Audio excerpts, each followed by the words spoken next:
Fantastic yesterday. I put the phone down. I come back. I go, what a conversation I've missed.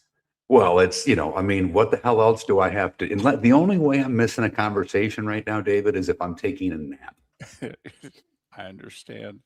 I had to charge the phone. Mine died yesterday while I was getting my magnesium. And I said, is there a phone charger here? Damned if they didn't get me one in there.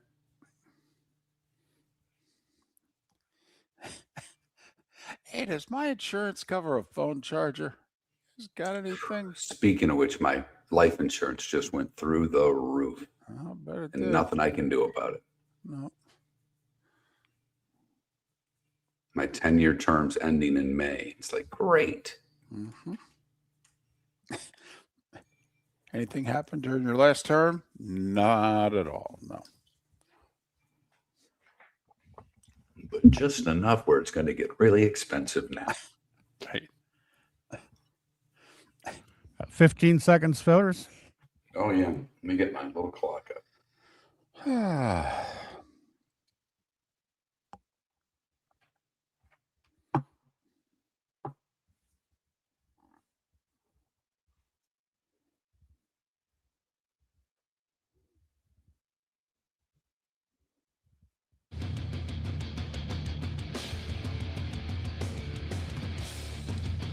You're listening to Miller and Moulton, coming at you from the Floormeister Studios. Floormeisters, keeping it real. And now, here's Mark Miller and David Moulton.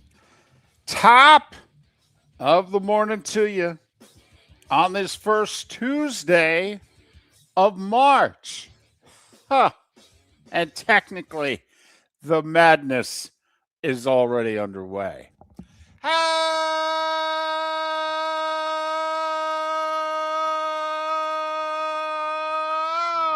the heck are you, Miller and Moulton? MillerandMoulton.com. Miller_Moulton on X. Top of the morning to you, Mark. How you feeling? Feeling good, David. Feeling good, Lewis. Looking good. So yeah, I'm I tell you, it's I was really excited yesterday because the team that I root for in the NHL was playing a 2:00 game. And I'm like, hey, hot damn, I got nothing going on at 2:00. Right. This should be perfect. But it was on the NHL network. Uh-huh. I'm a YouTube TV guy. They don't have the NHL network. I get all my hockey through ESPN Plus. Right. And it wasn't there. So the kid says to me, because we're texting, he says, sends me a link. He says, I'm a pirate. And he didn't just mean East Carolina. Right. He sent me the link to watch it illegally. So I put it on. I'm very excited. 20 seconds in, freezes up. Uh-oh. Refresh it. 20 seconds, freeze it up. Like, I can't do this. I can't do this. So I did something that I don't think I've ever done before. It's essentially, as I sat here and was just kind of, had the TV on in the background, I was essentially following a hockey game on an app with like play-by-play and when shots are scored. And that's really boring. I mean, that's when, and I don't have a life right now. I'm trying to get healthy. That's enough for me. But that's pathetic. I mean, that's what it's really boiled down to. So from 2 until 4:30, I'm glued to my damn phone, waiting to see who gets the next power play. And that is so lame. And then unfortunately, I did not stay up for the Arizona-Iowa State game. That's, I will say I'm trying to get as much sleep as I can. But I was looking forward to Duke NC State. I thought NC State might have a little something, and damned if the game didn't start out for about 8-10 minutes being reasonably competitive. And then Duke said, yeah, we've had enough of this. Yeah. And Duke just smacked them. And then Arizona smacked Iowa State pretty good last night, proving that they're both 1 seeds. I mean, as we head into the end of the season, they're putting exclamation points on their 1 seeds. Duke obviously beat Michigan last week, handling everybody, winning another ACC outright title. And Arizona, they had a little stumbling block with what about a 6-game gauntlet of a schedule where they lost a couple there. But from that point on, they've figured it out, and they're looking like the team they've been all year, because it's hard in that sport to play 30 games and have an A game all night, all season long. So, they look like they're the 1 seed we've been talking about since December, David. And they play in the toughest conference, deepest conference. And you're right. They had like an 8-game. They were undefeated into February, and then they had an 8-game gauntlet in which we said, well, there's no way they're getting through this gauntlet. It's just a matter of how many they're going to lose. I think they only lost 2. And yeah, Duke, Arizona, both clinched regular season conference titles. Michigan's got the Big Ten title, right? Wrapped up regular season. Yep. So it's 5 for 4 right now. I mean, it's clearly 5 for the 4 1 seeds, and clearly Duke, Arizona, and Michigan have theirs locked up. It's either UConn or come on, somebody said it. Somebody said it. The Gators are coming fast on the outside. But they need UConn on the outside. They need UConn to screw up. They played this year. UConn beat them. I mean, if we go just to college football, David, at the end of the day, Miami got in over Notre Dame because, wait for it, they beat them head to head. Yep. And UConn beat Florida head to head. That right now is the difference. And unless UConn, it doesn't even matter what happens in the Big East tournament. UConn would have to screw up between now. They have 2 games left, I think. They'd have to screw one of them up. I agree. For Florida to have a chance, but it's remarkable to me from where the Gators have come, okay, over the last 10 weeks to where they are now. I mean, an unbeaten February. By the way, South Florida also had an unbeaten February. And look at where they are right now. And they're probably going to be the top 2 seed. And let me tell you, some 1 seed is going to be like, are you flipping kidding me? Well, it should be UConn. I mean, it really should be.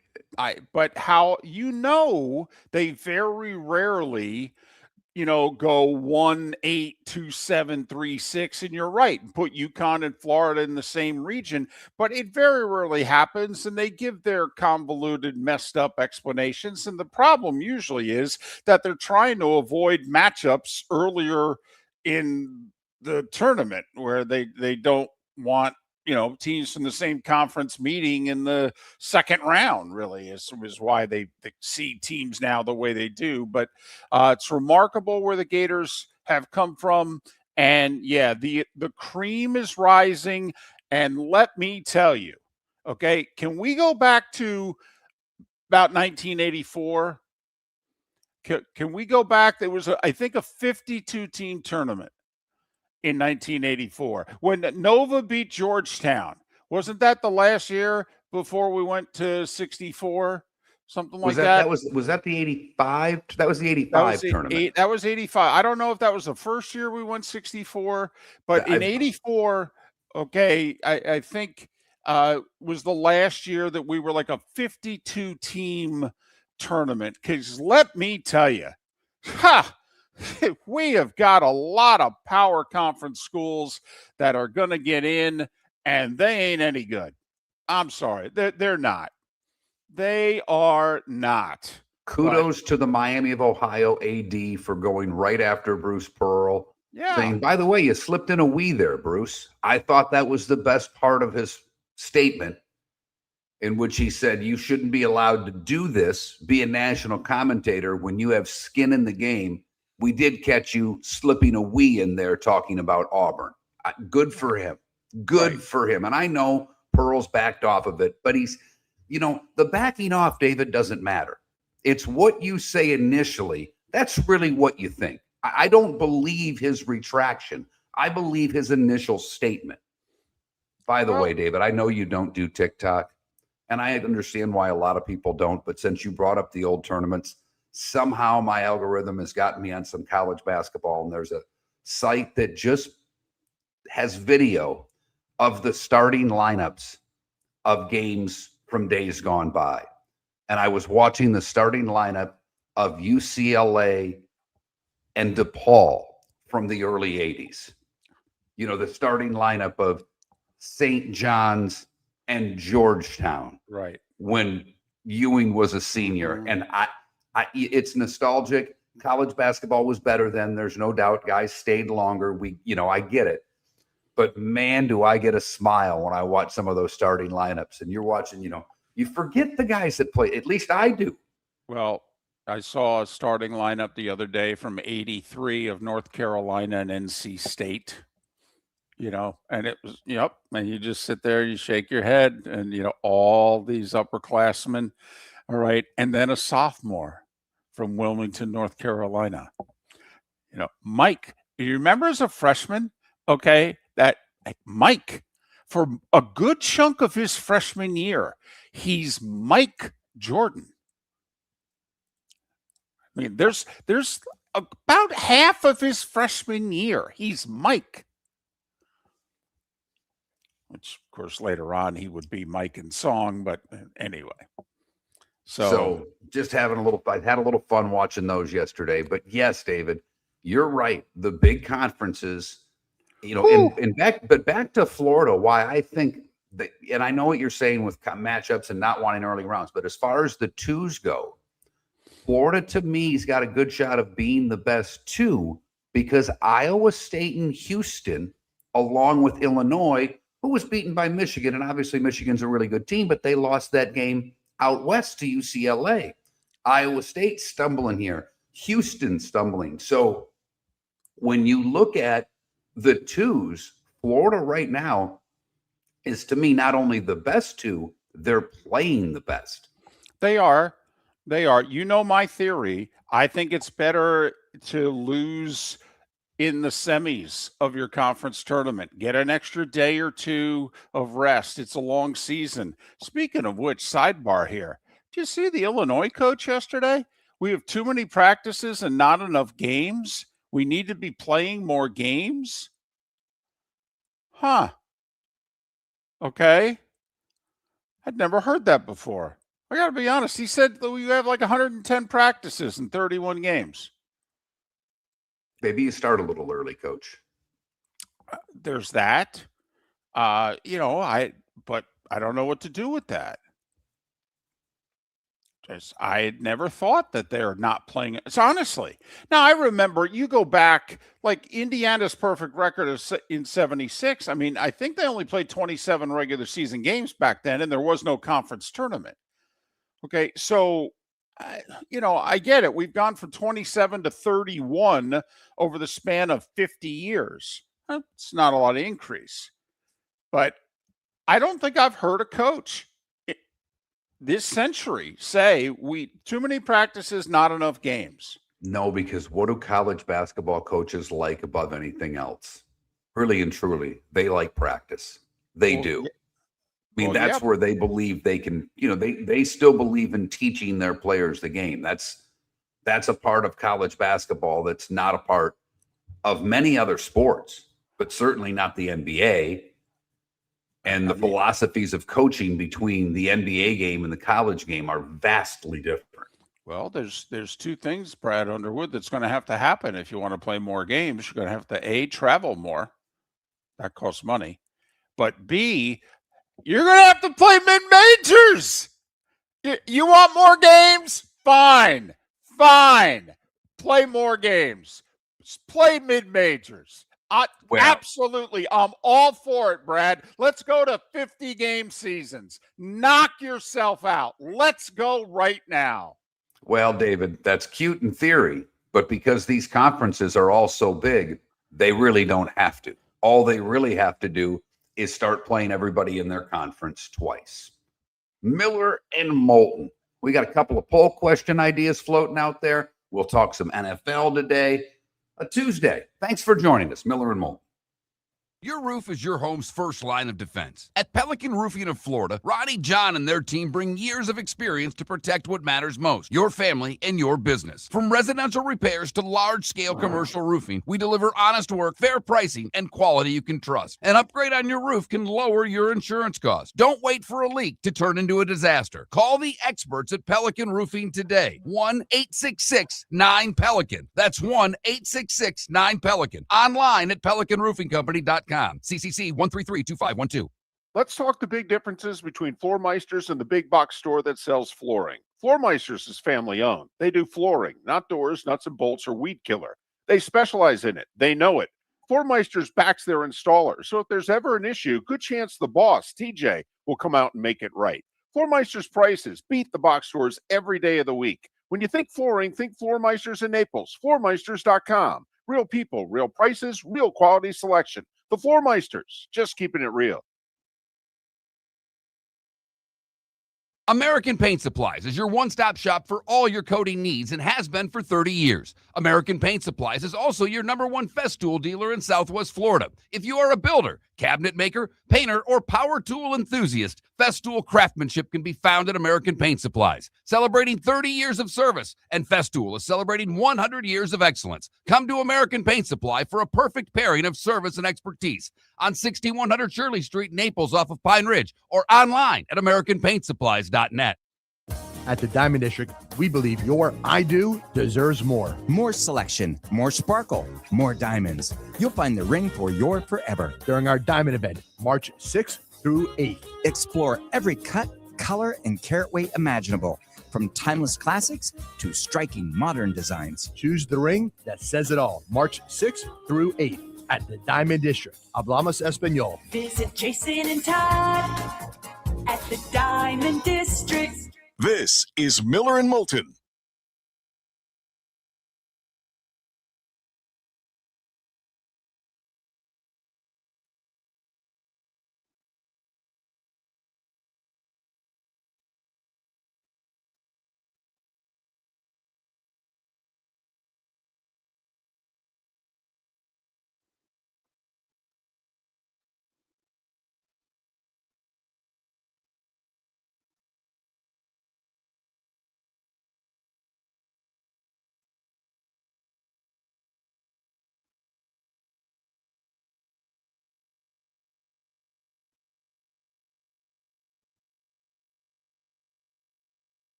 Good morning, Aurora.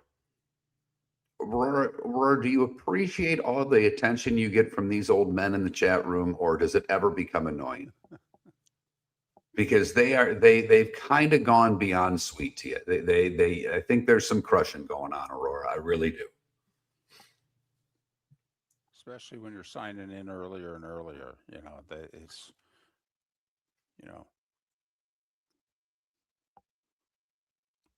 it's like they've come in for their morning coffee. They're sitting at their regular table and you're spending more time, hanging around them, talking with them.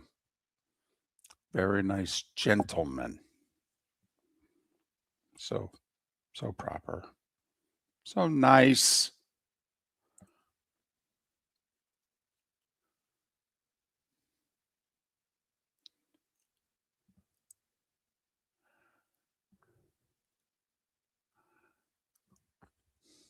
Aurora, I must say, they are all very respectful towards you. I would agree with that. Gentlemen, I'm not sure. Plus, Aurora, you're young. That's why you still love people. That's 619. That's Yep, my that's first it. a-hole That- moment of the that's day it. right there. Well done, you.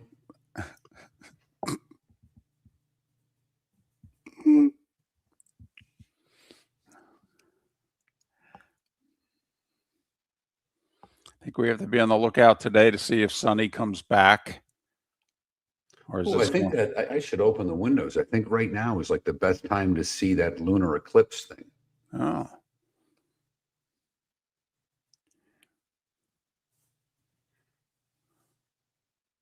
See whether or not this is going to last for a while. That's the best time, Spitz? Now, is that everywhere? Because I know it's different in different spots, I thought, but I could be incorrect. Oh. I don't know where the moon is in relation to my room if I have to walk outside.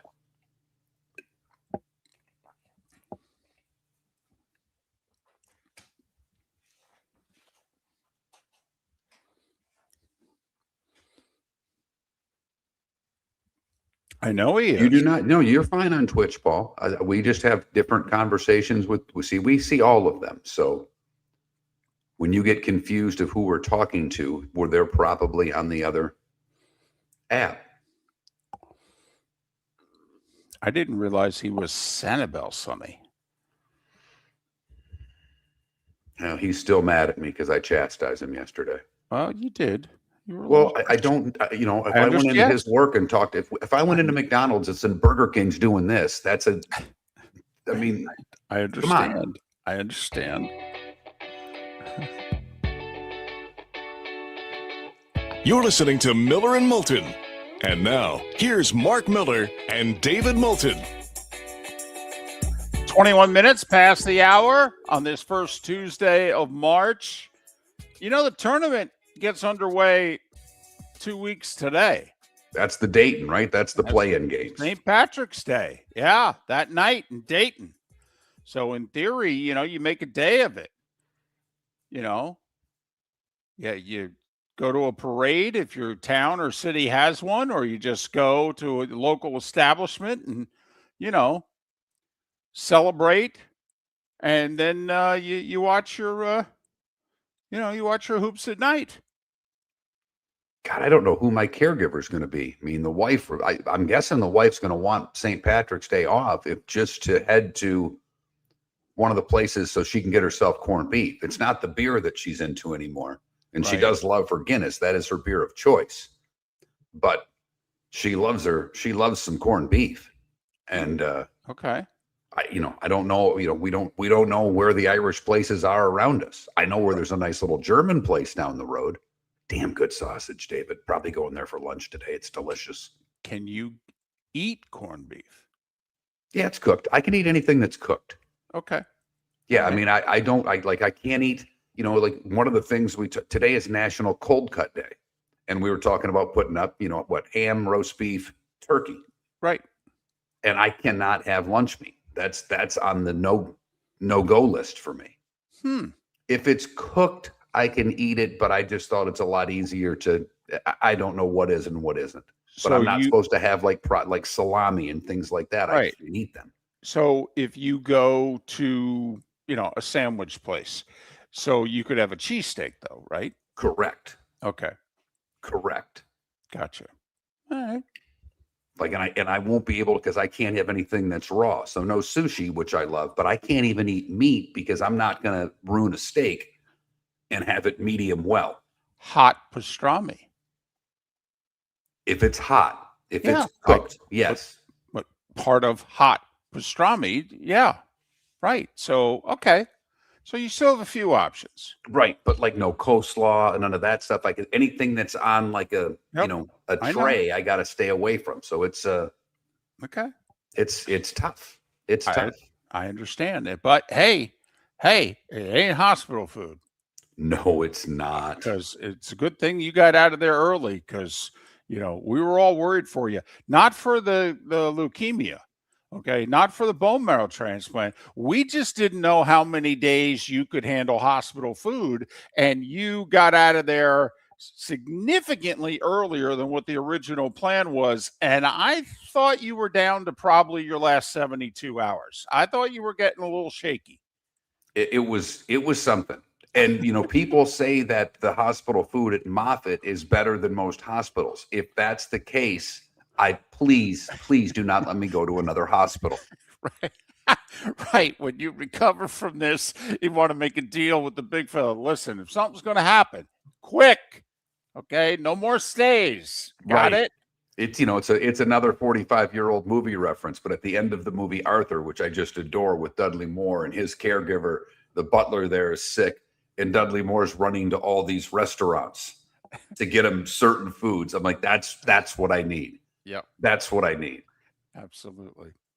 So Miller and Moulton on this Tuesday. I'll tell you what.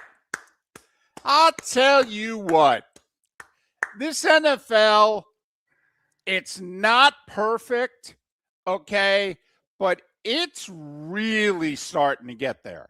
It's made a lot of progress, okay? This is what we're talking about, all right? You don't have to necessarily cut people to get to the cap. You know what you can also do? You can trade them. Right. That's what I'm talking about. Way to go, guys. Yeah. Okay. It's not just the draft and free agency. Yes, you can make trades. How about that? Tell you what, this NFL's catching on. It really is. And David, to your point, I think we're just getting started.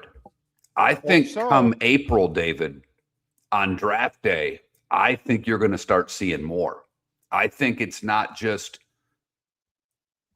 moving up and giving picks next year and things of that nature. I think you're going to see more players for picks. I think a team like the Raiders would be interested in moving players for picks as opposed to just pick swaps. Well, I will say, I think the next 8 days will be very interesting as to whether or not Max Crosby stays or goes. Boy, it's starting to look like and I don't know if that's just media excitement, but it certainly looks as if he's on the block right now. Now, the offer's got to be there, because one of the first stories I saw this morning is there's no market for Mac Jones. What does that mean? No one's offered a second-round pick. Because how can there not be? Seriously, David, how can there not be a market for Mac Jones right now? With the quarterbacks that are out there, the Correct. teams that need quarterbacks, explain to me how there's no market yet for Mac Jones. Right, especially considering you're not acquiring an $8 million backup, a $13 million backup. $3 million for this year. $3 million. Now, yeah, in theory, if you're giving up a nice Friday draft choice, you're thinking of more than 1 year. We got it. Okay, so yes, you're thinking about then re-signing him or trading for him and signing him to an immediate extension, like Cleveland did with the offensive lineman they got from the Texans yesterday. He had a year left on his deal. They acquired him. They agreed to a 2-year extension for 27 and 28. But $3 million for 2026. And besides, by the way, Cleveland needs to do more of that because now they have 1 lineman to start. Right. They still need 4 more. Plus the other thing, what do you mean there's no market for Mac Jones? It makes more sense. Yeah, it's a calculated gamble. Maybe the only place he looks good is with Kyle Shanahan in San Francisco. Maybe the offense makes the quarterback. It's possible. But then again, Sam Darnold went the Kyle Shanahan backup quarterback route for a year and then went to Minnesota and now Seattle. And how's that working? And that's after he fell on his face in New York and Carolina. So Mac struggled in New England, where he had really bad offensive personnel around him, by the way. All right. And one year he had Matt Patricia as his offensive coordinator. But yes, let's blame it on Mac Jones. I mean, you know, Bill just really screwed up the last couple of years trying to Yep. prove that he was smarter than everyone. Yeah. Don't know what was going on there. Yeah. He lost it. Matt Patricia, offensive coordinator. I mean, when you say that out loud, it sounds just insane. Yes. And it was. But also here's the thing. Yeah, it's a calculated gamble, but sign him to the extension now. Don't bring him in for $3 million. If I'm Mac, by the way, I don't sign anything. I'm betting on myself. Bring me in, I'll kick butt, and then you're going to want to sign me to some team friendly, and I'm going to be like, no. No, I'm getting paid. All right, let me ask you, and I agree with you for the record, but you got him for $3 million this year. You offer him 3 more for 100. Yes. Yeah. Would you take it if you were Mac? No, unless how much you guaranteeing. And by the way, it better be at least 80. Well, and that's what I would, but that's what I would do. I would guarantee most of it in trying to get him on that kind of deal. Because remember, you're playing 1 year for 3 and then 3 for 100. That means you're playing 4 for 133. You don't think Mac can get more than that on the market? The starting 5 is next on Miller and Moulton. The fun is happening now at the Southwest Florida Ag Expo. Bring the whole family. Thrilling midway rides, delicious fair food, good old-fashioned Florida fun. Experience agriculture up close. Meet the farm animals. Celebrate a community's roots. Live entertainment, family activities all day long. All under one roof at the Mike Greenwell Regional Park, formerly the Lee County Civic Center. Get details and daily schedules at swflagexpo.com. That's swflagexpo.com. Your roof is your home's first line of defense. At Pelican Roofing of Florida, Ronnie John and their team bring years of experience to protect what matters most, your family and your business. From residential repairs to large-scale commercial roofing, we deliver honest work, fair pricing, and quality you can trust. An upgrade on your roof can lower your insurance costs. Don't wait for a leak to turn into a disaster. Call the experts at Pelican Roofing today. 1-866-9-PELICAN. That's 1-866-9-PELICAN. Online at pelicanroofingcompany.com. CCC 1332512. Let's talk the big differences between Floormeisters and the big box store that sells flooring. Floormeisters is family owned. They do flooring, not doors, nuts and bolts, or weed killer. They specialize in it. They know it. Floormeisters backs their installer, so if there's ever an issue, good chance the boss, TJ, will come out and make it right.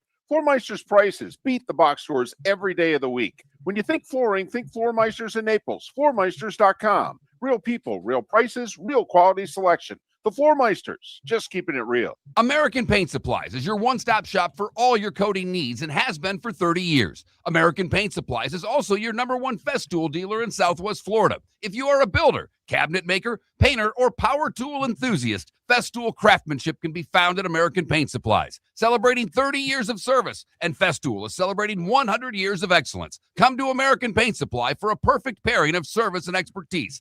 On 6100 Shirley Street, Naples, off of Pine Ridge, or online at AmericanPaintSupplies.net. This is Miller and Moulton.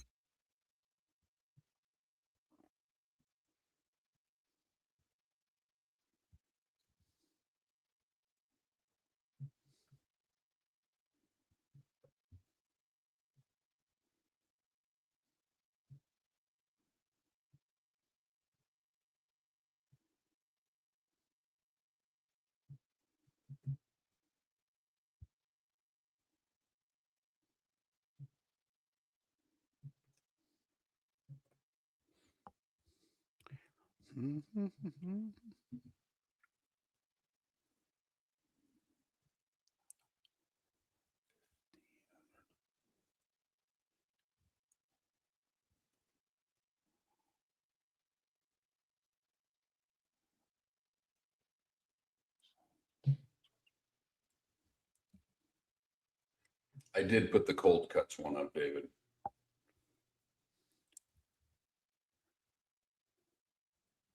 Okay.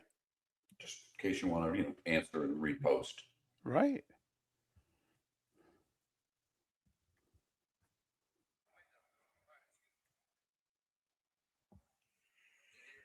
What the heck? Why is, oh man,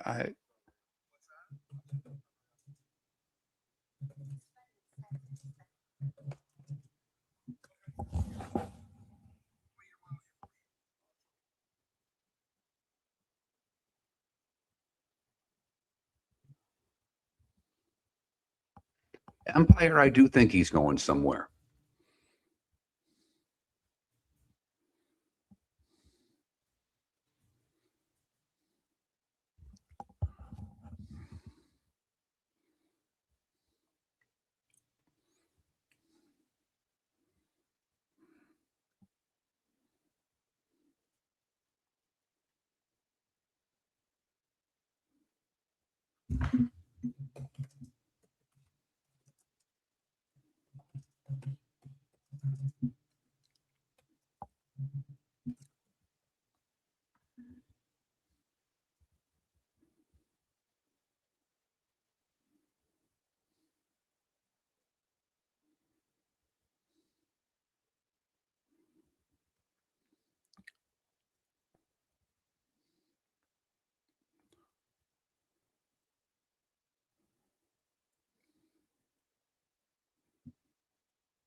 You're listening to Miller and Moulton. And now, here's Mark Miller and David Moulton. 22 minutes till the top of the hour. Miller and Moulton, millerandmoulton.com, Miller_Moulton on X. Pat Kirwan going to join us in a little more than an hour. We'll talk all things NFL. We'll put the combine to bed, get his week-long thoughts, who impressed him, some observations, and then, well, we are wheeling and dealing, man. Team's got to get cap compliant. The new year starts in 8 days. So Pat Kirwan will join us. And 2 hours from now, Jason Carmello will join us. Bracketology, baby. How thin is the bubble? You've got to be fired up about him because he has a very fun Twitter handle. And anytime someone doesn't have a normal Twitter handle, you get excited. Yes. You feel as if you missed out on a better Twitter handle. Yes, I did. No sense going down that road again, but yes, I would like a do-over. And now it's too definitely- late because everything you wanted is gone. Yep, pretty much. Okay, it would probably be way too out there. It would be like, coming home with the car and the color and everybody going, is this your car? What, your car? That color? Yeah. So I'd like a do-over. But Jason Carmello, a little bracketology in a couple hours. Our poll question today, it's what is it? Lunch meat day? National Cold Cut Day. Yeah, the same thing. Ham. Why did you ask then? If you were just going to go with whatever the hell you wanted, why were you going to ask me and then mock me for telling you what the hell the day was? Now, first off, you're very sensitive today. Very sensitive. Okay, we didn't mock you at all. Okay, just ultimately though, cold cut, lunch meat, aren't they synonyms? I suppose. Okay, that's all I was saying. Same thing. I went with cold cut or lunch meat, and it was the other way, whatever. So anyway, ham, turkey, roast beef, and then what'd you throw up there? I put salami on there because I wanted something to vote for. Listen, okay, I'm thrilled with the question. You know why? Because the combine finished last in yesterday's poll question, and that's Yes, it really did. all I cared about. Yes, it did, David. After we went to the podcast portion of the show, when people were listening later in the day, Yup. golf ended up beating the combine pretty easily at the end of the day. But, Thank by like 4 percentage points. But yes, it clearly won. It wasn't Whew. close. Yeah, as long as the combine finished last as to what you watched over the weekend, it restored my faith in humanity. Time now for The starting five. 5 big stories you need to know. Here is the starting five. brought to you by Lee County, Florida. Building a better community through BST. Is that like roast beef, salami, and turkey? Ooh. Huh? Yes, it is. Maybe bologna, salami, and turkey. Maybe. Okay. Or building a better community through business, sports, and tourism. We'll start with the NFL. The 2026 business year begins a week from tomorrow. Teams, in some cases, they got to get cap compliant by then. Like a quarter of the league's still way over the cap. Some have cuts to make, like Kansas City. They're going to cut right tackle Juwan Taylor and save $20 million. Commanders are going to release cornerback Marshawn Lattimore and save $18.5 million. 2 trades made by the Texans yesterday. They acquired David Montgomery for the Lions. They get offensive lineman Juice Scruggs. Okay, do the Lions. And the Lions get a 4th round pick this year and a 7th round pick next year. I got to admit, I think Brad Holmes needs to be investigated for theft. He gets rid of a guy that they were going to get rid of just to, free up some salary, and Montgomery wasn't going to be happy getting 10 touches a game like he did last year for a 2nd year in a row. And they couldn't pay him. He was going to be like an $8 million cap figure. I think it might have been 9 this year. 9 this year, 6 next year. You can't pay a backup running back $9 million. You just can't. And so they were going to unload him. He gets at least a serviceable offensive lineman.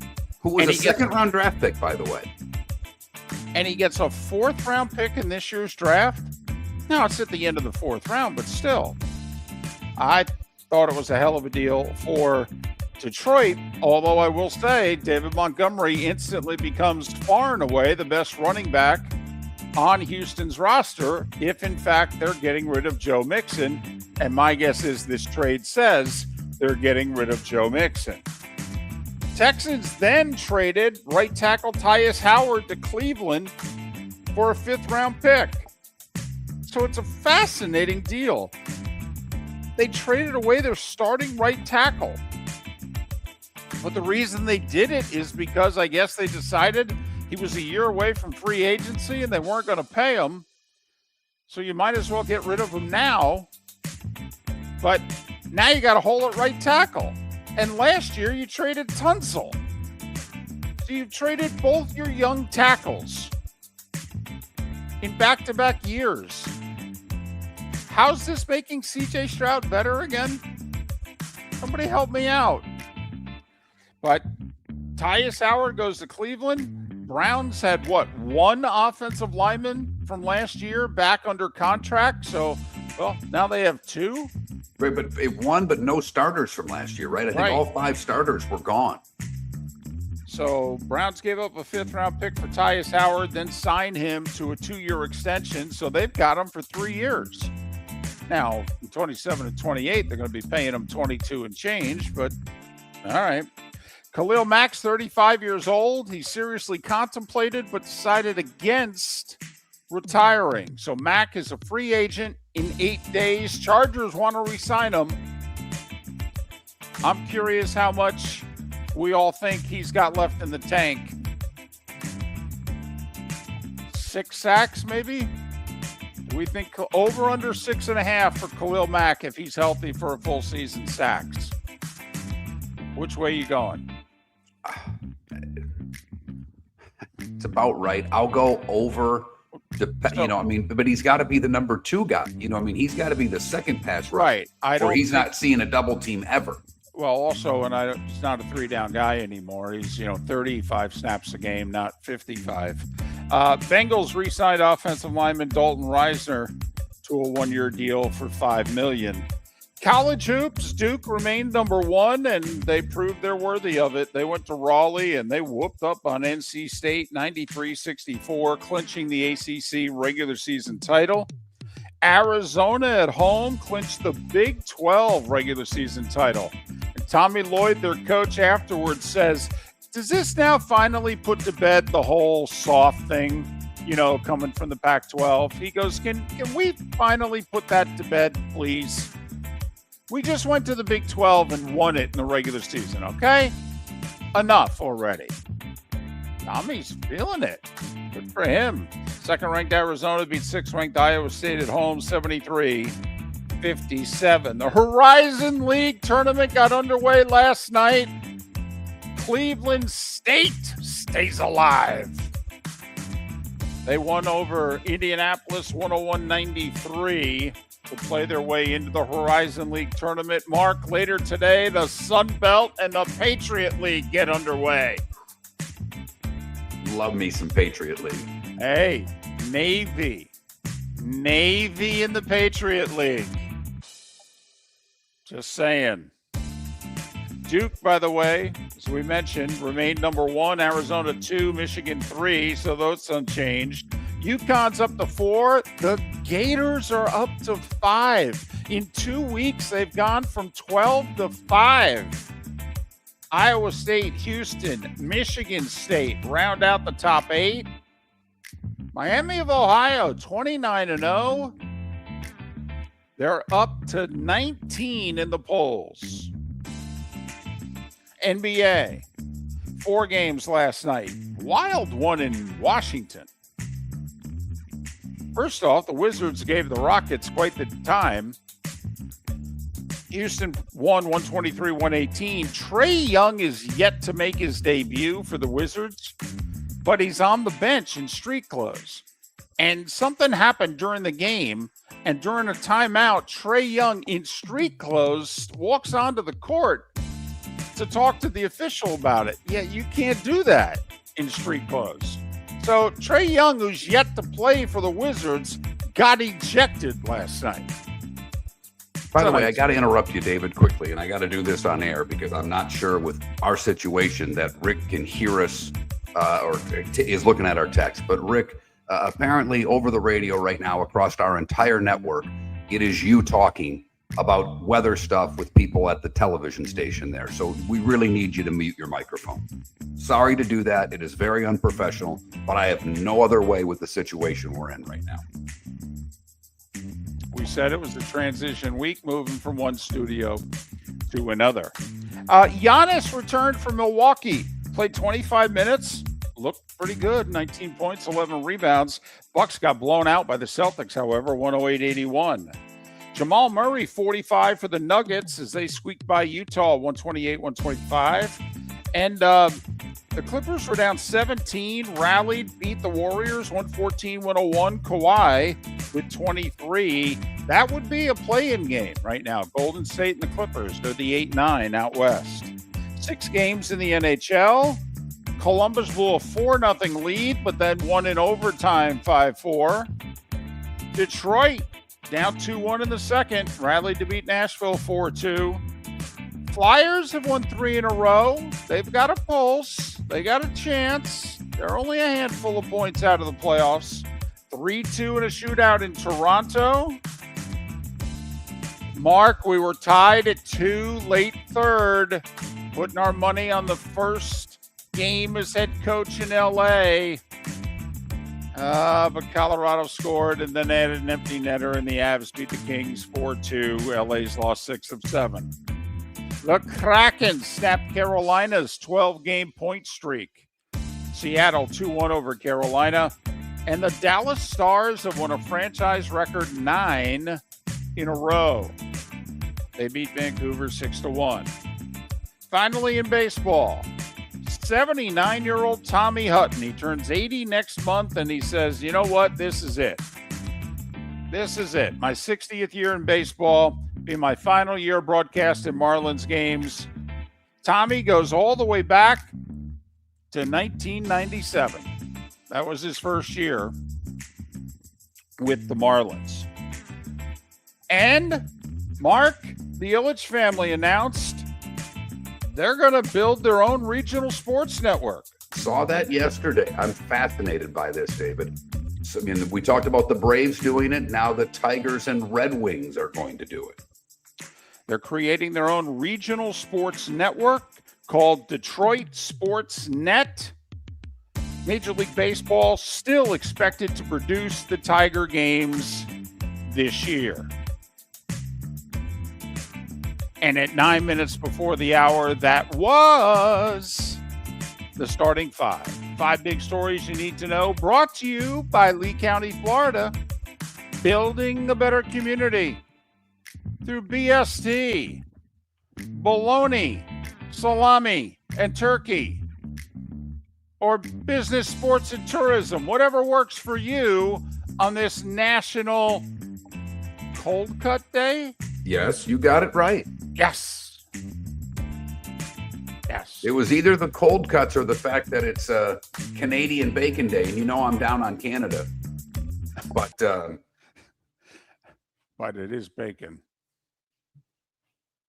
Yeah, well, and I was going to go with obscure breakfast meats. You know, Taylor ham from your part of the world. Yes. Scrapple for the Philly people out there. Right. And Canadian bacon. Have to admit, doesn't feel very obscure to me, but I understand. Pat Kirwan, Jason Carmello coming up, NFL, bracketology. Still a lot to kick around. We've got one poll question. We can come up with another. Heck, we can come up with more than that. I've had Scrapple. It sounds awful. I mean, Scrapple. It sounds no different than Spam. But it's not bad. Now, Taylor ham, it's salty as hell, but on a Sammy with some eggs, some little cheese, it's pretty damn good. Yes, it is. Yes, it is. Breakfast, late night at a diner. Oh, yeah. Oh, that'll work. Yeah, then you got the pork roll, too. That's another one. That's you know, kind of that's a Philly Jersey thing as well. Yes, it is. Yes, it is. My mom's blowing up my phone now. It's all their breakfast food. Miller and Moulton. Do you have a sleep problem but don't want to wear a CPAP mask? This is Mark Miller for Sleep Treatment Direct. The mask wasn't working for me, and I didn't think I had an alternative. I do. We all do. They have such simple alternatives with greater success than the mask. Visit sleeptreatmentdirect.com. That's sleeptreatmentdirect.com. And if you are like me and your CPAP machine isn't working for you, it's time for a change. Call 239-444-1741. That's 239-444-1741. Sleep Treatment Direct. Sleep safe and sound. The Cape Coral Police Department is growing, and they want you to be a part of it. They're hiring new officers. Starting pay is between $74,000 and $90,000, depending on your experience. And with a $10,000 hiring bonus, you can be making $100,000. Enjoy paid holidays, off-duty details, plenty of OT opportunities. They're also hiring dispatchers and professional staff. So go to capecops.com. Capecops.com. Be brave, be best, be Cape. The fun is happening now at the Southwest Florida Ag Expo. Bring the whole family. Thrilling midway rides, delicious fair food, good old-fashioned Florida fun. Experience agriculture up close. Meet the farm animals. Celebrate a community's roots. Live entertainment, family activities all day long. All under one roof at the Mike Greenwell Regional Park, formerly the Lee County Civic Center. Get details and daily schedules at swflagexpo.com. That's swflagexpo.com. Your roof is your home's first line of defense. At Pelican Roofing of Florida, Ronnie John and their team bring years of experience to protect what matters most, your family and your business. From residential repairs to large-scale commercial roofing, we deliver honest work, fair pricing, and quality you can trust. An upgrade on your roof can lower your insurance costs. Don't wait for a leak to turn into a disaster. Call the experts at Pelican Roofing today. 1-866-9-PELICAN. That's 1-866-9-PELICAN. Online at pelicanroofingcompany.com. CCC 1332512. Let's talk the big differences between Floormeisters and the big box store that sells flooring. Floormeisters is family owned. They do flooring, not doors, nuts and bolts, or weed killer. They specialize in it. They know it. Floormeisters backs their installer, so if there's ever an issue, good chance the boss, TJ, will come out and make it right. Floormeisters prices beat the box stores every day of the week. When you think flooring, think Floormeisters in Naples. Floormeisters.com. Real people, real prices, real quality selection. The Floormeisters, just keeping it real. American Paint Supplies is your one-stop shop for all your coating needs and has been for 30 years. American Paint Supplies is also your #1 Festool dealer in Southwest Florida. If you are a builder, cabinet maker, painter, or power tool enthusiast, Festool craftsmanship can be found at American Paint Supplies. Celebrating 30 years of service, and Festool is celebrating 100 years of excellence. Come to American Paint Supply for a perfect pairing of service and expertise on 6100 Shirley Street, Naples, off of Pine Ridge, or online at AmericanPaintSupplies.net. This is Miller and Moulton.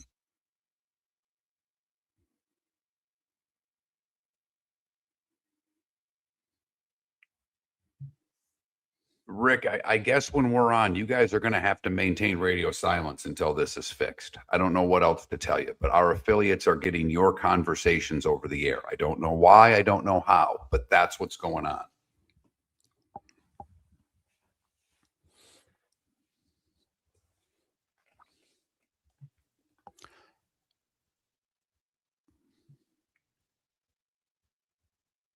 Can Rick communicate with us? He was before the show. Yeah, I can, David. I'm sorry. I'm like so frustrated. We've had it set up the exact same way we have all day yesterday and today. Both studio mics are down and turned off. I have no idea why in the world that would be being sent out anywhere. So let me guess, the guy who was around yesterday is not around today, right? Oh, no, he's around. He's just occupied right now. Roger's standing right outside the door waiting for him to get him in here. So, and, you know, believe me, we won't, try not to say a word, I guess. I can't imagine why this would be happening.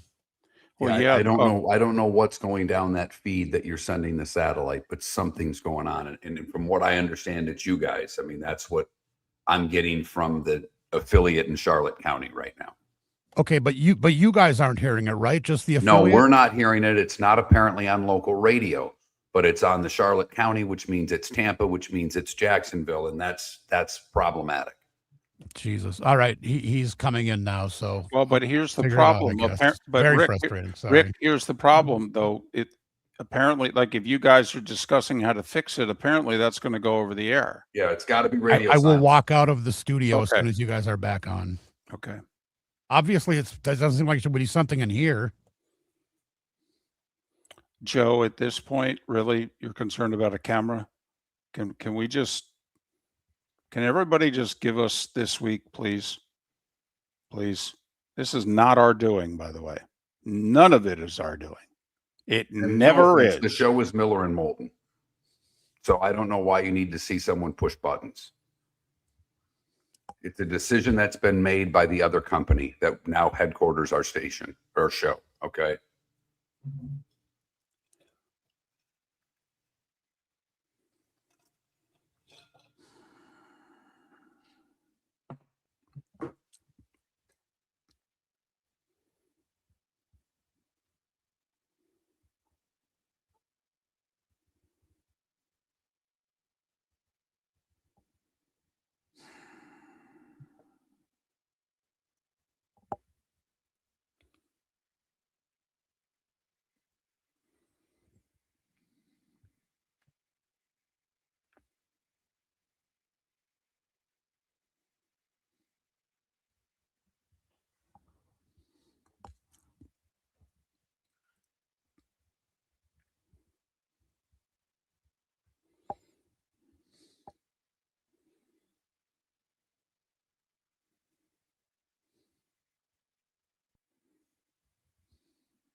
Okay. Engineers on the case. Hopefully fix it soon. Thank you.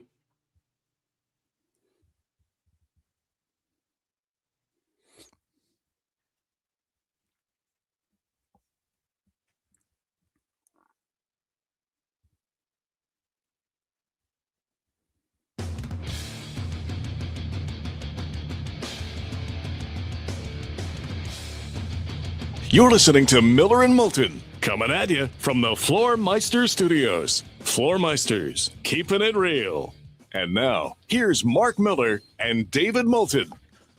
Hour 2 of Miller and Moulton on this Tuesday, the first such Tuesday of March. We hope your week got off to a good start, and thanks for spending today with us, at least part of it. Miller and Moulton, millerandmoulton.com, Miller_Moulton on X. Pat Kirwan in an hour to look back at the combine and look ahead to the 2026 NFL season, which officially gets underway in 8 days. Jason Carmello in about an hour and a half as we do Bracketology. Today is National Cold Cut Day. Yes. I just have to make sure I get it right. That was me not knowing, that Good Morning San Diego. Right. It's just right. It was a little unsure.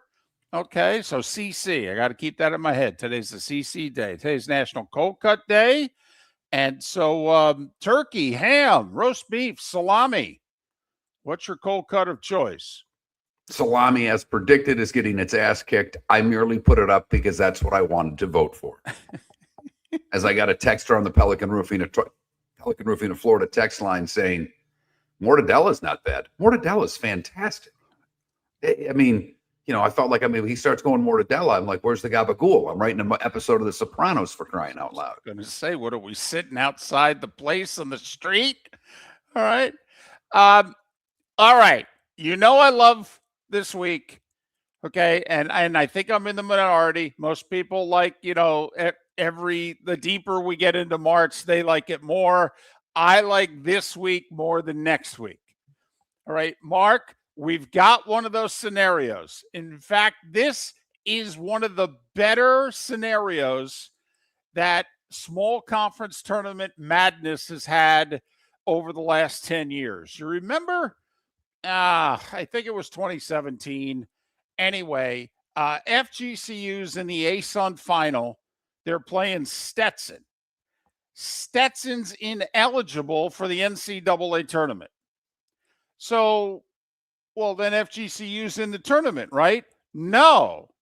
Okay. If Stetson had beaten FGCU, they would have gone back to who the regular season champion was, and that was North Florida, even though FGCU 2 days earlier had gone to Jacksonville and beaten them by more than 30.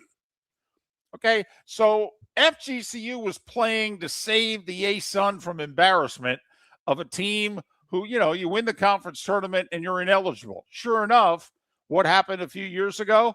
Bellarmine won the ASUN tournament, but they were in transition. They were transitioning from D2 to D1. And during that time, you're ineligible for the tournament. So Bellarmine won the ASUN tournament, but they couldn't represent the ASUN. They had to take like the regular season champion or what have you. All right. Mark, the NEC. I think it's the Northeast Conference. Okay. But small schools. Right. So the 3 and 4 seeds, I believe, are Lemoyne and Mercyhurst. And so obviously they got a shot, to win this thing. So let's just say it goes according to seeding.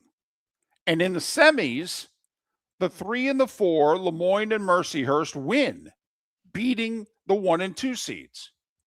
Both Lemoyne and Mercyhurst are in transition. They're both ineligible for the NCAA tournament. So, Mark, apparently, the NEC has decided that if this happens, that Lemoyne and Mercyhurst will play for a trophy, but the 2 teams they beat will then play to determine who goes to the tournament. Okay. All right. Well, and now, so these 2 teams are ineligible because they just made the jump to D1, not because of any NCAA violations. No. So, and for people that don't understand, when you make the jump to Division 1, you have a 4-year probationary period. Right. In all sports. I think they still have a rule where you can choose one men's sport and one women's sport that you have a 2-year probation. Yes. But most of the time, these schools don't choose men's basketball because it's harder to win the conference. They try to pick something, whatever they're best at, soccer, lacrosse, whatever the hell it may be. Right. Because they, for instance, when FGCU, and we know that because we started in Southwest Florida, when they made the jump to Division 1, they chose women's basketball because it was their best women's sport, but they chose baseball on the men's side, right? I believe so, yes. Yeah. So because they thought those were the 2 sports where they had the best shot to get to the tournament quickly. So that's a scenario that could happen in which 2 teams who lose in their conference tournament get a chance to play again. And a couple of questions are being asked. Why so many years of probation? And why should they even be allowed in the conference tournament? Well, that's up. The NCAA sets the rules as to how long you have to sit out in transition. So the first question, take it up with the NCAA. The reason, by the way, that it's so many, the NCAA is trying to discourage D2 schools from going D1. Flat out, they are. And it's ridiculous that it's that many years. It's ridiculous Well, because they somehow think that these schools from Division 2 to Division 1 are going to dominate. It doesn't make any sense. Now, the second one is up to the individual conference.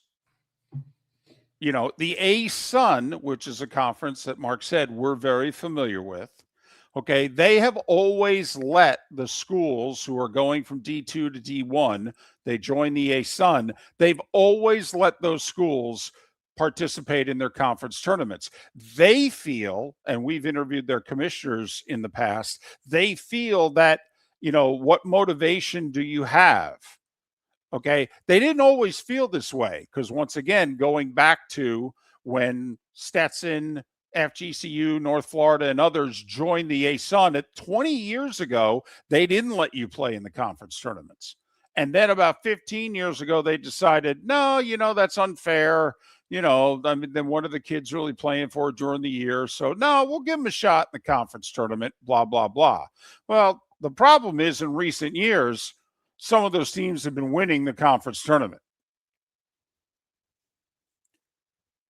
I mean, a couple years ago when North Alabama first made their transition, because they were a D2 power for the longest time, and they transitioned. They made it all the way to the conference championship game. and it kind of sucks. Who'd you get eliminated by? North Alabama. Well, they can't even play in the tournament. Right. Yeah. No, we're very thankful for the conference that we're in. So yes, it's what would you do as commissioner? Would you just exclude them because it could be a really bad look at the end? Or do you feel that that's unfair to the schools for the 2, 3, 4 years that they're playing all these sports if you don't allow them to participate in the conference tournament? What's their motivation?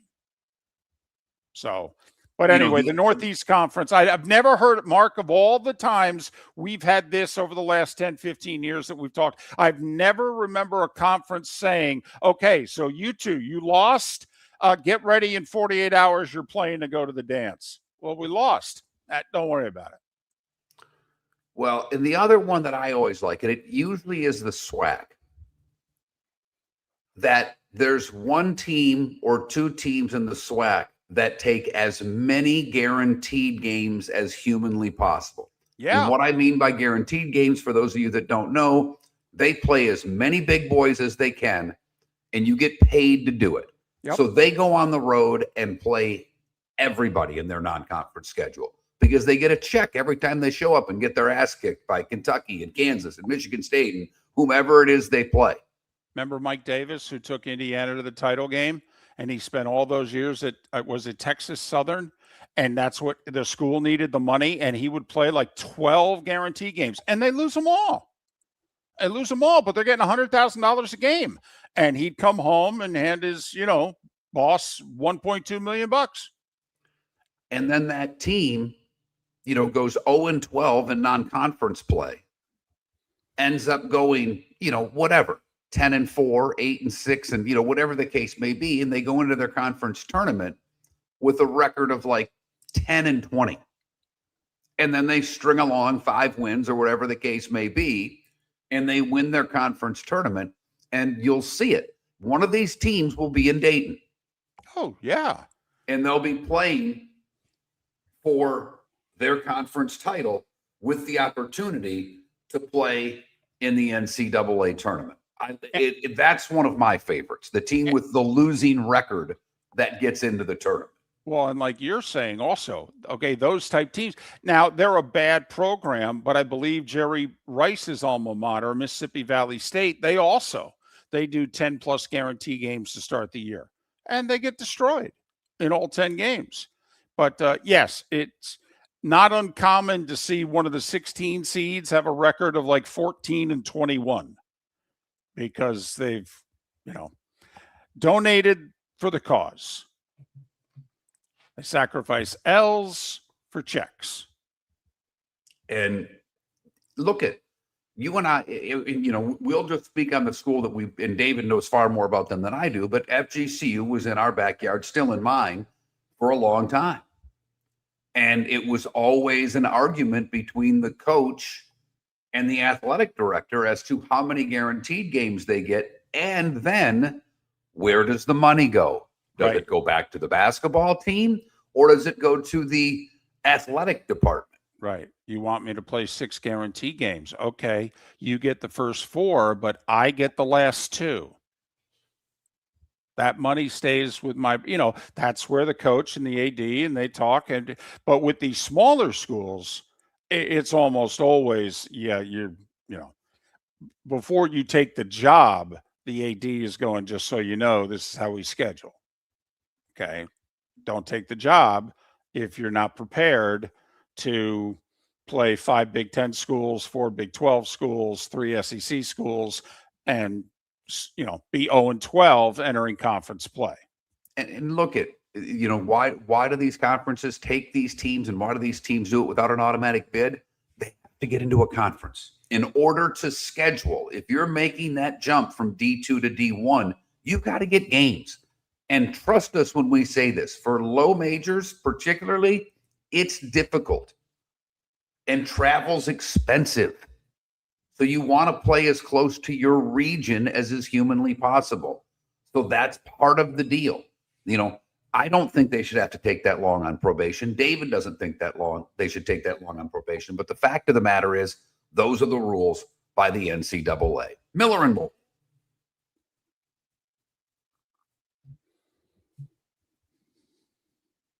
Do you have a sleep problem but don't want to wear a CPAP mask? This is Mark Miller for Sleep Treatment Direct. The mask wasn't working for me, and I didn't think I had an alternative.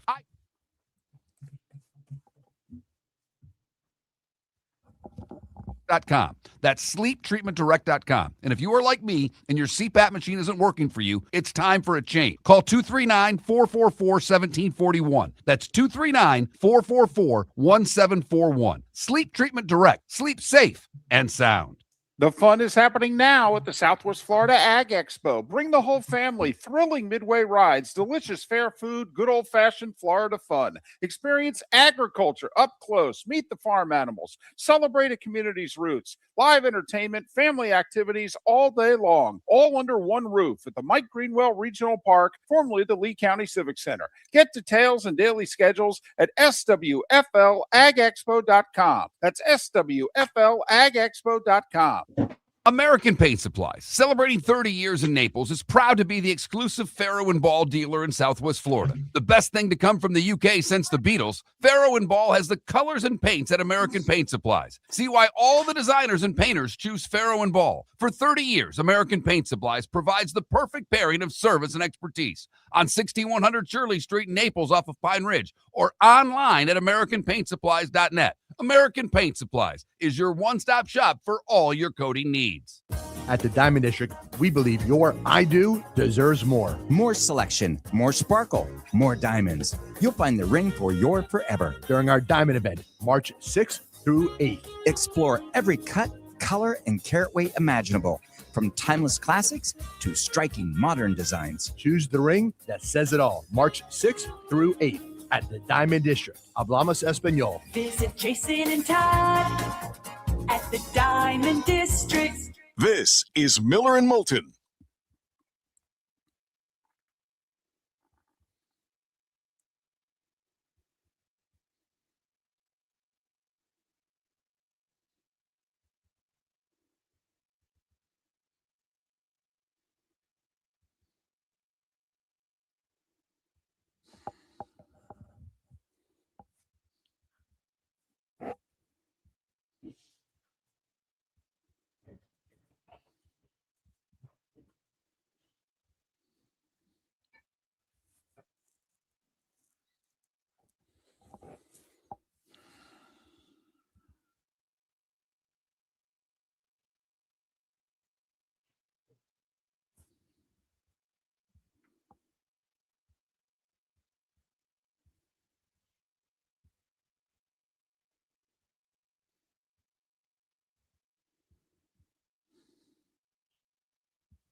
By the way, Paul, I'm going with Elway. That's my guess.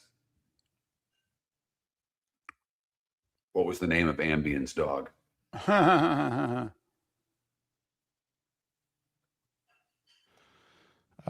Everything's been fixed and straightened out, fellas. Sorry, learning one day at a time. We should be all good now. Thank you, Rick. Thank you.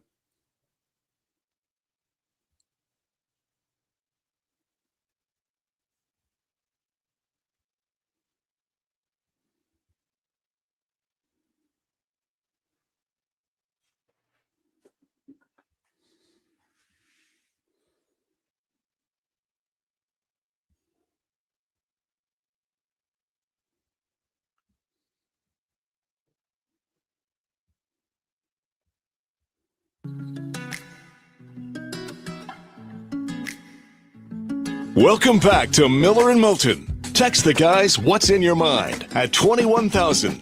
That's 21000. And now, here's David Moulton. 21 minutes past the hour. We understand there's been some technical issues. We said this was going to be a transition week, going from one building to another, one station to another, one ownership group to another. And so behind the scenes, getting everything worked out. And this isn't a simple show because it's also syndicated. So it's got to be sent out to other markets. So we apologize for any difficulty to our affiliates. And we also apologize for any inconvenience for our listeners, but we're working it out one gremlin at a time. Thanks for sticking with us. Miller and Moulton, millerandmoulton.com, Miller_Moulton on X. David, I know you have a lot going on, and obviously, let me get the Pelican Roofing of Florida text line out there. 21,000 is the number. If you've never texted the show before, the keyword is Miller. Text Miller to 21,000, and then you're in. Pelican Roofing of Florida, commercial, residential, 1-866-9 Pelican. So, David, there's a question that I think many of our listeners are waiting for an answer. I know I am. I know you have a lot going on, but you made a commitment to this show yesterday, and I don't know if you were able to fulfill the commitment. There has been a change, a big change at a fast food restaurant. Mm-hmm. Did you have time to take down the new Whopper yesterday? Yes, I did. Did you Yes, I notice any difference between the old Whopper and the new Whopper? Well, it wasn't as messy. I will say that. I don't know if there's a few less fixins on it or what have you. But yeah, subtle things. The ketchup is different. They changed ketchups. I don't know what brand they went from to, what they have now, but the ketchup is less tangy. Huh. All right. It's kind of the difference. Do you like your sweet ketchup or do you like it? It's kind of like the difference between Coke and Pepsi. I like Heinz ketchup. There's only one ketchup to me. There is no other ketchup. Well, there is other ketchup. So that's why. I know my wife's from Pittsburgh. I'm not allowed, David. Well, I understand that. I understand you're not allowed to even acknowledge that there's other ketchup. But it's apparently with ketchup, it's like the difference between Coke and Pepsi. Okay, Pepsi was always the sweeter beverage of the two. And I think Burger King switched from Pepsi ketchup and went to Coke ketchup. I have no idea what brand that is. The bun is different. Right. That was the big change. The packaging and the bun. Yeah. And maybe there is as many condiments on there as before, but the bun's able to absorb them. Yeah, maybe the bun's bigger, I think. And they've got some different seeds on it. So yeah, I enjoyed it. I will say, hadn't had one in a while. Maybe that was also, part of it. But yes, and had onion rings. Thank you very much. Thank you very much. I'm going to have onion rings today for lunch, David. Okay. The little place that I'm going to has a great onion ring. There you go. I think we should underrated side dish. Oh, very, very much so. I don't know if the onion ring is the Gary Player It may be. Well, but you have to win 9. You have to be good enough to be Gary Player. I mean, Gary Player won 9 majors. He won the career Grand Slam. I mean, is onion rings that good? I have no doubt they're the most underrated side in the fast food industry. I've no doubt that onion ring is the most underrated side, but is it Gary Player underrated? Well, here's what I'll tell you, David. It's not just the fast food place, okay? See, because you just went, it's the most underrated. No. Take that away. You go to a restaurant, because I don't do fast food. You go to a restaurant, and all of a sudden you look at the sides and you go, Right. Onion rings? Yes, Holy blank. exactly. And you order them. Or, Yeah. in fact, because there's a little German place close to here that's fantastic. And we go there a lot because it's easy and they've got outdoor seating and I'm supposed to eat outside when I go to restaurants. So I'm there with my wife a couple of weeks ago, right when I got out, and a couple are walking by our table because they're outsides in the parking lot, like so many Florida restaurants. Okay. And a couple are walking by and I can see the woman staring down the onion rings. I mean, I can see her coming and it's almost awkward. And she says, and she doesn't say anything. The husband behind her also sees the onion rings and he stops, looks right at us and he goes, those onion rings good? Because those onion rings look delicious. Are they? I'm like, they're excellent. I'm getting some of those. And he walked in and I was fine with it. I think when you're at a table inside and someone makes a comment about your food, it's a little awkward. But Right. when you're outside and Right. literally everybody entering the restaurant has to pass you, they're in a different mood. They're not in restaurant mode yet. So I was very comfortable with him and I appreciated him asking. Here's how much of a good mood I get in when onion rings are available at a restaurant. Mark, you know me pretty well. I don't share food. I don't. You order Joey your Tribbiani food. right here. Yeah, Joey you doesn't share his food. You order your food. I order mine. I'm Okay? going to text your wife today and say the next time the two of you are out, just grab a fry off his plate. Okay. Well, but that's not sharing. I mean, I'm talking about like you would order a basket of fries, okay, and then be like equally digging in. I mean, not, she reaches over and, grabs 4 fries, whatever. So one of those tapas restaurants where you get food to share for the table, that's not your thing. No. Onion rings. I feel so good about onion rings. Okay. And I'm like, give me the biggest order you have. And I literally put them in the table and I go, anybody want some? Okay. Because I just feel like this is a treat. We're at a place that has onion rings. We should all embrace this. Life just got inexplicably better. Okay. No, really. On me. Enjoy. I'll order another plate or basket. I have no problem doing that here.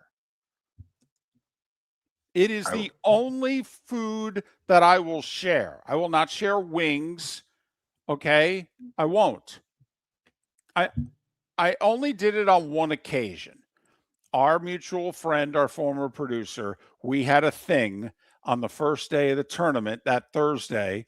We did the morning show leading into the tournament. The station we worked at the time would then carry the tournament from noon to midnight. And we would go to a local watering hole, and they had a thing of 50 wings. And we would get a pitcher, 2 glasses, and the order of 50 wings. And then we would just go to town and watch the early hoops. But onion rings, it's the only thing I'll share. Not even with your wife. If your wife says, can I have a bite of that? Is that okay? Is that acceptable? Well, once again, reaching over, grabbing one, that's not really sharing. No, I got you. But it's your food. It's kind of like, it sounds like you got to have an invisible fence around your food and like a dog. If I say, If I Well- reach over, there's a chance I get shocked. Okay, put it this way. The waiter or waitress, they come over to the table, and what you ordered is usually something they put in the middle of the table because they think everyone's going to enjoy it. And I go, no, that goes right here. Fair enough. So when Okay. you get the appetizer and the meal, the appetizer is not for the table. The appetizer is for you. Right. Right. And then if people look and what have you, okay, depending on my mood, maybe, I'll hand one out. But onion rings, for whatever reason, because I just feel like, well, I'll order another one. So is that Gary Player? Is that Lee Trevino? 6 majors. Okay. Where does onion rings rank? The fun is happening now at the Southwest Florida Ag Expo. Bring the whole family. Thrilling midway rides, delicious fair food, good old-fashioned Florida fun. Experience agriculture up close. Meet the farm animals. Celebrate a community's roots. Live entertainment, family activities all day long. All under one roof at the Mike Greenwell Regional Park, formerly the Lee County Civic Center. Get details and daily schedules at swflagexpo.com. That's swflagexpo.com. Your roof is your home's first line of defense. At Pelican Roofing of Florida, Ronnie John and their team bring years of experience to protect what matters most, your family and your business. From residential repairs to large-scale commercial roofing, we deliver honest work, fair pricing, and quality you can trust. An upgrade on your roof can lower your insurance costs. Don't wait for a leak to turn into a disaster. Call the experts at Pelican Roofing today. 1-866-9-PELICAN. That's 1-866-9-PELICAN. Online at pelicanroofingcompany.com. CCC 1332512. Let's talk the big differences between Floormeisters and the big box store that sells flooring. Floormeisters is family owned. They do flooring, not doors, nuts and bolts, or weed killer. They specialize in it. They know it. Floormeisters backs their installer, so if there's ever an issue, good chance the boss, TJ, will come out and make it right. Floormeisters prices beat the box stores every day of the week. When you think flooring, think Floormeisters in Naples. Floormeisters.com. Real people, real prices, real quality selection. The Floormeisters, just keeping it real. American Paint Supplies, celebrating 30 years in Naples, is proud to be the exclusive Farrow and Ball dealer in Southwest Florida. The best thing to come from the UK since the Beatles, Farrow and Ball has the colors and paints at American Paint Supplies. See why all the designers and painters choose Farrow and Ball. For 30 years, American Paint Supplies provides the perfect pairing of service and expertise. On 6100 Shirley Street in Naples off of Pine Ridge, or online at AmericanPaintSupplies.net. American Paint Supplies is your one-stop shop for all your coating needs. This is Miller and Moulton.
I'm with you, Joe. I'll pay the upcharge for an onion ring.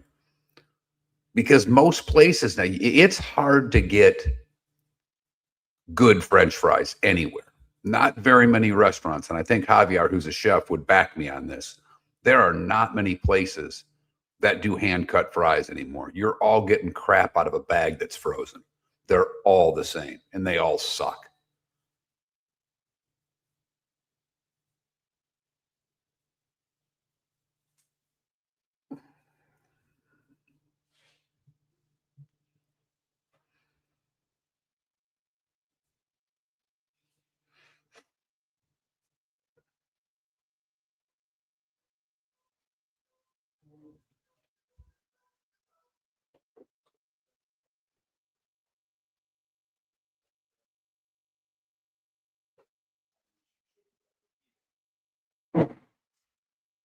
No, they're potato wedges.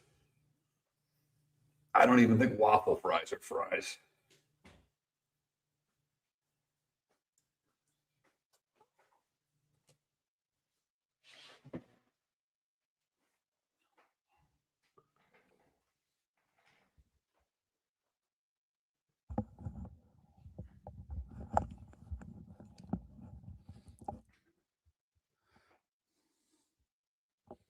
Ooh, never had a French fry at Ruth's Chris. Although I go to Ruth's Chris very infrequently. I must say, if you can pull off the sit in the bar and get there at like 4:00, that little happy hour menu they have is very reasonable for a high-end restaurant.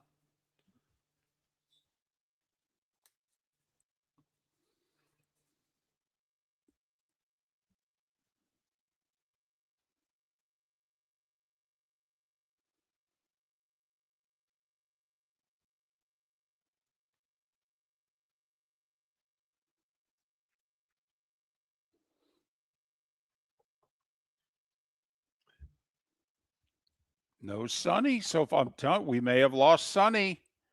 Yeah, he's mad at me. Whatever.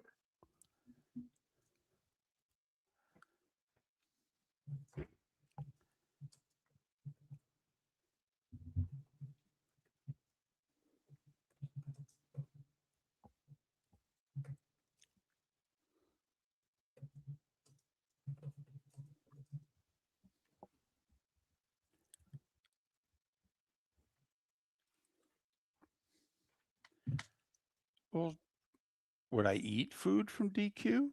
Sure. The Brazier Burger? Come on now. I don't necessarily like it, but yeah.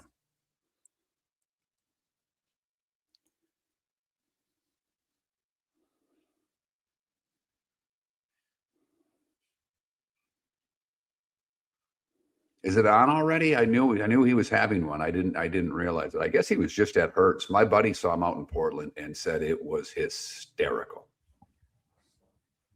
Clean, like doesn't swear, just he said he and his wife laughed for 90 minutes.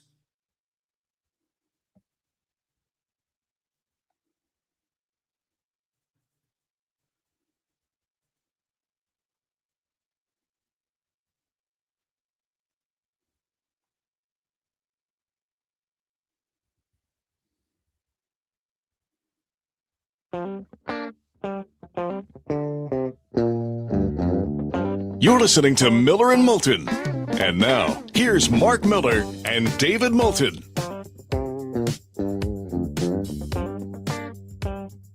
22 minutes till Pat Kirwan will join us at the top of the hour to talk all things NFL here on Miller and Moulton. MillerandMoulton.com. Miller_Moulton on X. Did you see what came out of Louisville yesterday? No. Yeah. So there. First off, before we go any further, just general thoughts. The Louisville Athletic Department. Okay. You think, good, solid athletic department, competitive in a lot of sports. Yeah, they seem to have. I mean, I thought, and I don't know where you're going with this because I may just put my foot right squarely in my mouth, but I thought financially that they've kind of got their act together, that they've always been, from a money standpoint, they're actually a lot higher up in their conference than given credit for. So I'm curious where you're going with this. Yeah, I think Louisville actually this century has consistently done a very good job. Okay. They started with that Papa John's money, and they got a new stadium built, and they've done far better in football than I ever thought they were going to, and they've obviously had some stumbles in hoop that they didn't like. So, it's one thing for us Yahoos, and by us Yahoos, I'm just limiting that to Miller and Moulton. Okay, I'm not calling any of you Yahoos, just Miller and Moulton Yahoos. It's one thing for us to talk about, I don't know if there's enough money in college athletics. I don't know. System, we might have to change this. I really don't know if the system can hold up this way. It's another thing, Mark, for the Louisville athletics director, the president and the chairman of the board of trustees to all pen a letter to the NCAA going, this ain't sustainable. Well, this is what you and I have wondered now for a few years. How many, because the well isn't deep at most of these schools. It's the same people giving and giving and giving. How long can you sustain doing that without, sticking the students with huge administrative fees, if you will? Well, they've got some ideas. They said, listen, all right, in the short term, we ain't going to stop paying. Okay, we got to compete. And athletics is very important to the life of a university our size. Okay, we understand. We're in. Just take a look at our facilities. We're in. We're going to stay in. But I think it's, not just us yahoos, David. I mean, I will say these schools realize, how many of you, and most of you are parents, how many of you are your kids, if they are already in college or about to go to college, how many of them are looking at schools, particularly because of, hey, it's a good football team, or it's a good football experience, or sports are big? I mean, I know a lot of people with sophomores and juniors in high schools that are picking colleges based on, is it a fun athletic experience while I'm there? Right, whether they play it or not, but just, hey, there's a game to go to, that's sort of this the college experience I want. Yeah.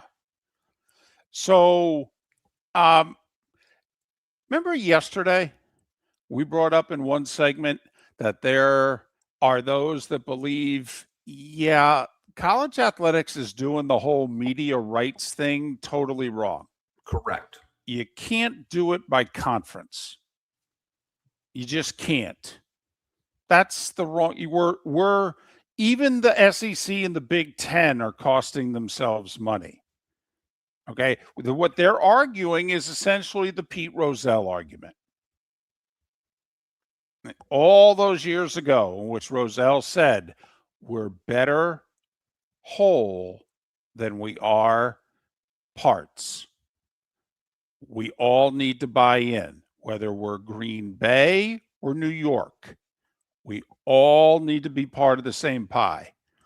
Well, there's a growing movement in college athletics that, with the money that's going to the NFL and that just went to the NBA, we ain't getting enough money. Have you seen our numbers? You seen the programming we produce? For how many months? By the way, that's the key part of this. The only thing that's working on television is live sports. And think of the sheer amount of programming that college football and basketball provide to these networks. And so there are growing people in college athletics and business people on the outside of college athletics saying to them, you got to change your business model, man. You got to do it like the NFL and the NBA. I mean, what's Major League Baseball trying to do? They're trying to do it like the NFL and the NBA, and they can't get all their teams to agree. You got to get everybody's got to get on the same page. You got to market this as one. You will all, not just the group of five, not just the Big 12 and the ACC schools. You will all make more money. The SEC schools will make more money. The Big 10 schools will make more money. I know you don't believe it. Trust me. You're getting 1/3 of the money that you guys should be getting. What are you doing? And apparently, that's part of the solution from Louisville, from their brain trust. They went public with it. And they said, hey, we're going to play the short-term game, but just got to tell you, this ain't going to work. We're all going to run out of money. And don't you think, and I'm not trying to pick on schools here, but don't you think that my alma mater, the Michigan States, the Iowas, the Wisconsins, they can't keep up with Ohio State and Michigan. They can't. Well, Yeah, I but think they- Penn State can. I think USC can. But I mean, Oregon can because they've got Phil Knight. But I'm Well- talking the big boys. yeah, but they never could. I mean, we've always acknowledged that. There's always been an upper echelon and a Yes. tier within conferences and what have you. But, it costs a lot less to play second fiddle not that long ago. Think about how much less it cost 10 years ago to be in the middle tier of your conference than it costs now to still be in the middle tier. Well, I guess on a similar note or a sidebar, maybe with what this is going on, I'm sure you saw what happened in Mississippi yesterday. That they are trying to pass a law in the state of Mississippi where NIL is not taxable income. Correct. Why do you think they're doing that? Well, didn't Arkansas pass that last year? I believe so. Yes. Yeah. And so, trying to get an advantage. Okay. Which they could say, well, it doesn't matter if they pay you the same amount of money. You got to pay taxes on that there. You don't have to pay taxes on it here. Right. This is the Florida Panther and Tampa Bay Lightning method. I mean, right. Nashville Predators, Las Vegas. Right. Right. Hey, no taxes here. Okay. You don't want to go play for Anaheim. What are you, nuts? Right. and I mean, you think about it, Texas is another state without state taxes, right? And who spends the most in college football? Texas, Texas A&M are both in the top 5 every year. And Texas Tech's right there now as well. But to me, the reason that this is interesting, and maybe it's mundane, and we talk money more than most shows, and we always have. We have for 20 years said, we have said it's a TV show, follow the money. And maybe it's because we did like All the President's Men more than any 2 co-hosts that have ever existed. Okay. I mean, that is a 50-year-old reference, but it still applies today. Follow the money. Yeah. And I'm not quite sure of an industry where it doesn't hold even 50 plus years later. But when this is, Louisville is not struggling. Now, for the first time, I guess they have a deficit in their athletic department. It's like 10, 12 million, which, is laughable compared to the figures we've heard in Tallahassee and Piscataway and some of the other places. But, for right now, Louisville, it's a shortfall. But Louisville's not had trouble raising money. Louisville's an excellent athletic department. It's a terrific school, by the way. Nice city. All right. Their facilities are outstanding. They really are. I'll give you that. And I was there many moons ago. And I was impressed with the downtown area. We went to a Louisville, Michigan State game. This is an eternity ago. And there was 4 of us. And we walked out of there going, that was fun. Yeah. We had a great time there. Absolutely. Loved the city. And they don't have trouble competing, in all the major sports, honestly. I mean, their baseball team is a super regional team seemingly every year. I could go right on down the line. But they're coming out saying, listen, we're going to play the game. We're going to keep playing the game. But just so you know, even we're beginning to lose money at the game. And we're doing pretty damn well compared to most. And look at what we have around us. But we can tell you right now, we're going to go broke. And if we're going to go broke, I can only imagine how many others are going to go broke. And so we need to fix this sucker. And we've talked about, for those that have said the sport needs a commissioner, and you and I have always scoffed and said, yeah, conferences ain't going to give up their power. They ain't going to do it. Well, now you got money people. Who does everybody listen to? The money people. You got the money people that are saying to the power conferences, I know you're impressed with your media rights deal, aren't you? Okay, that's hundreds of millions and billions of dollars, right? Yeah, it's idiotic. It's stupid. You know how much money you're costing yourself? You're making Well, 25 cents on the dollar. You guys are idiots. and you look at, and I think this all stems from the NBA deal. The NFL's its own animal. You can't compete with that. And we all know that. But when the NBA pulled the deal off that they just got from their partners, and it was what, $7.5 billion. And now you start looking at college football numbers in comparison to the NBA and the programming that it produces. Yeah, they're leaving money on the table, David. There's no doubt. The NBA deal is 11 years, $76 billion. So literally just a tick under $7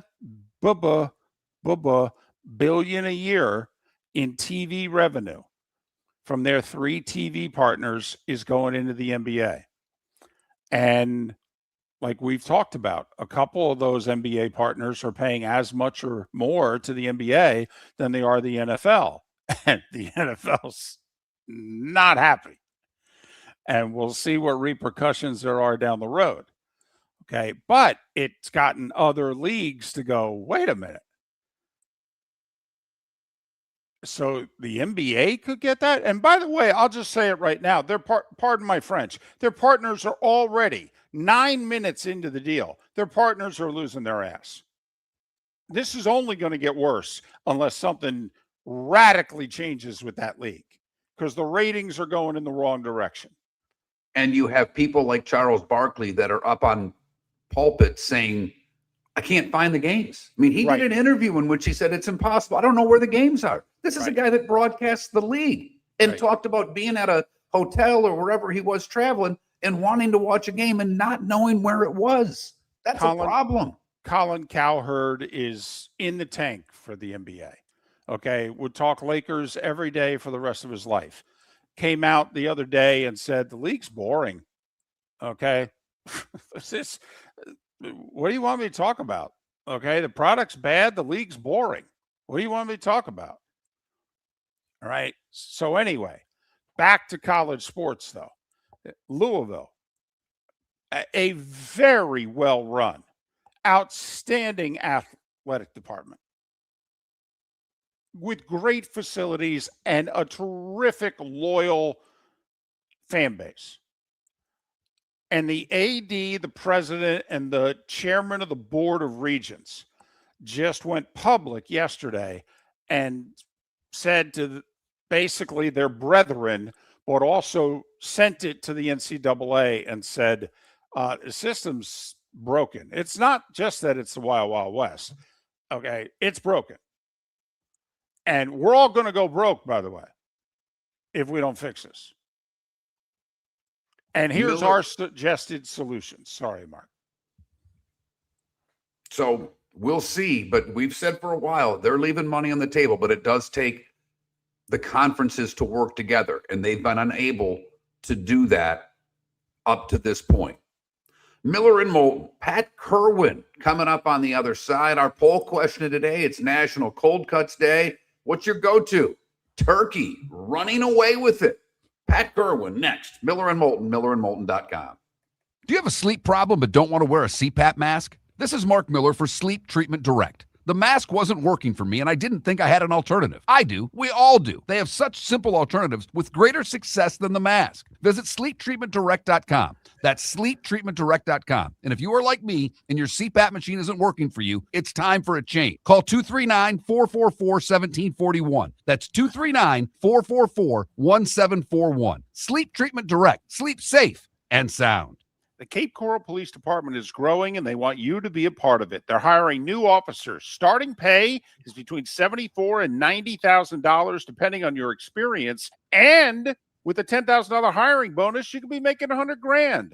Enjoy paid holidays, off-duty details, plenty of OT opportunities. They're also hiring dispatchers and professional staff.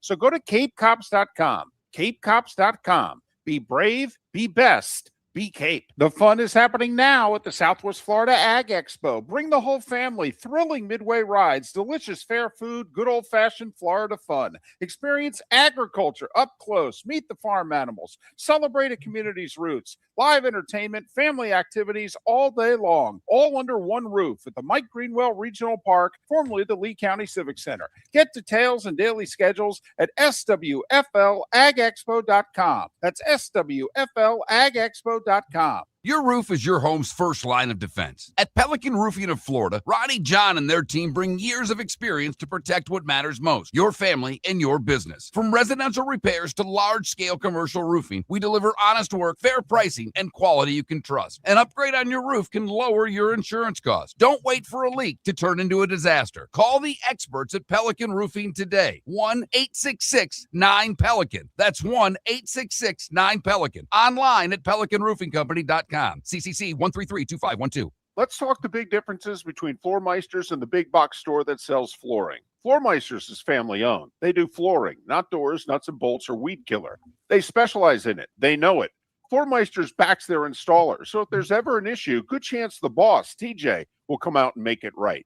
Floor Meisters prices beat the box stores every day of the week. When you think flooring, think Floor Meisters in Naples. Floormeisters.com. Real people, real prices, real quality selection. The Floor Meisters, just keeping it real. American Paint Supplies, celebrating 30 years in Naples, is proud to be the exclusive Farrow & Ball dealer in Southwest Florida. The best thing to come from the UK since the Beatles, Farrow & Ball has the colors and paints at American Paint Supplies. See why all the designers and painters choose Farrow & Ball. For 30 years, American Paint Supplies provides the perfect pairing of service and expertise. On 6100 Shirley Street in Naples off of Pine Ridge, or online at AmericanPaintSupplies.net. American Paint Supplies is your one-stop shop for all your coating needs. This is Miller and Moulton.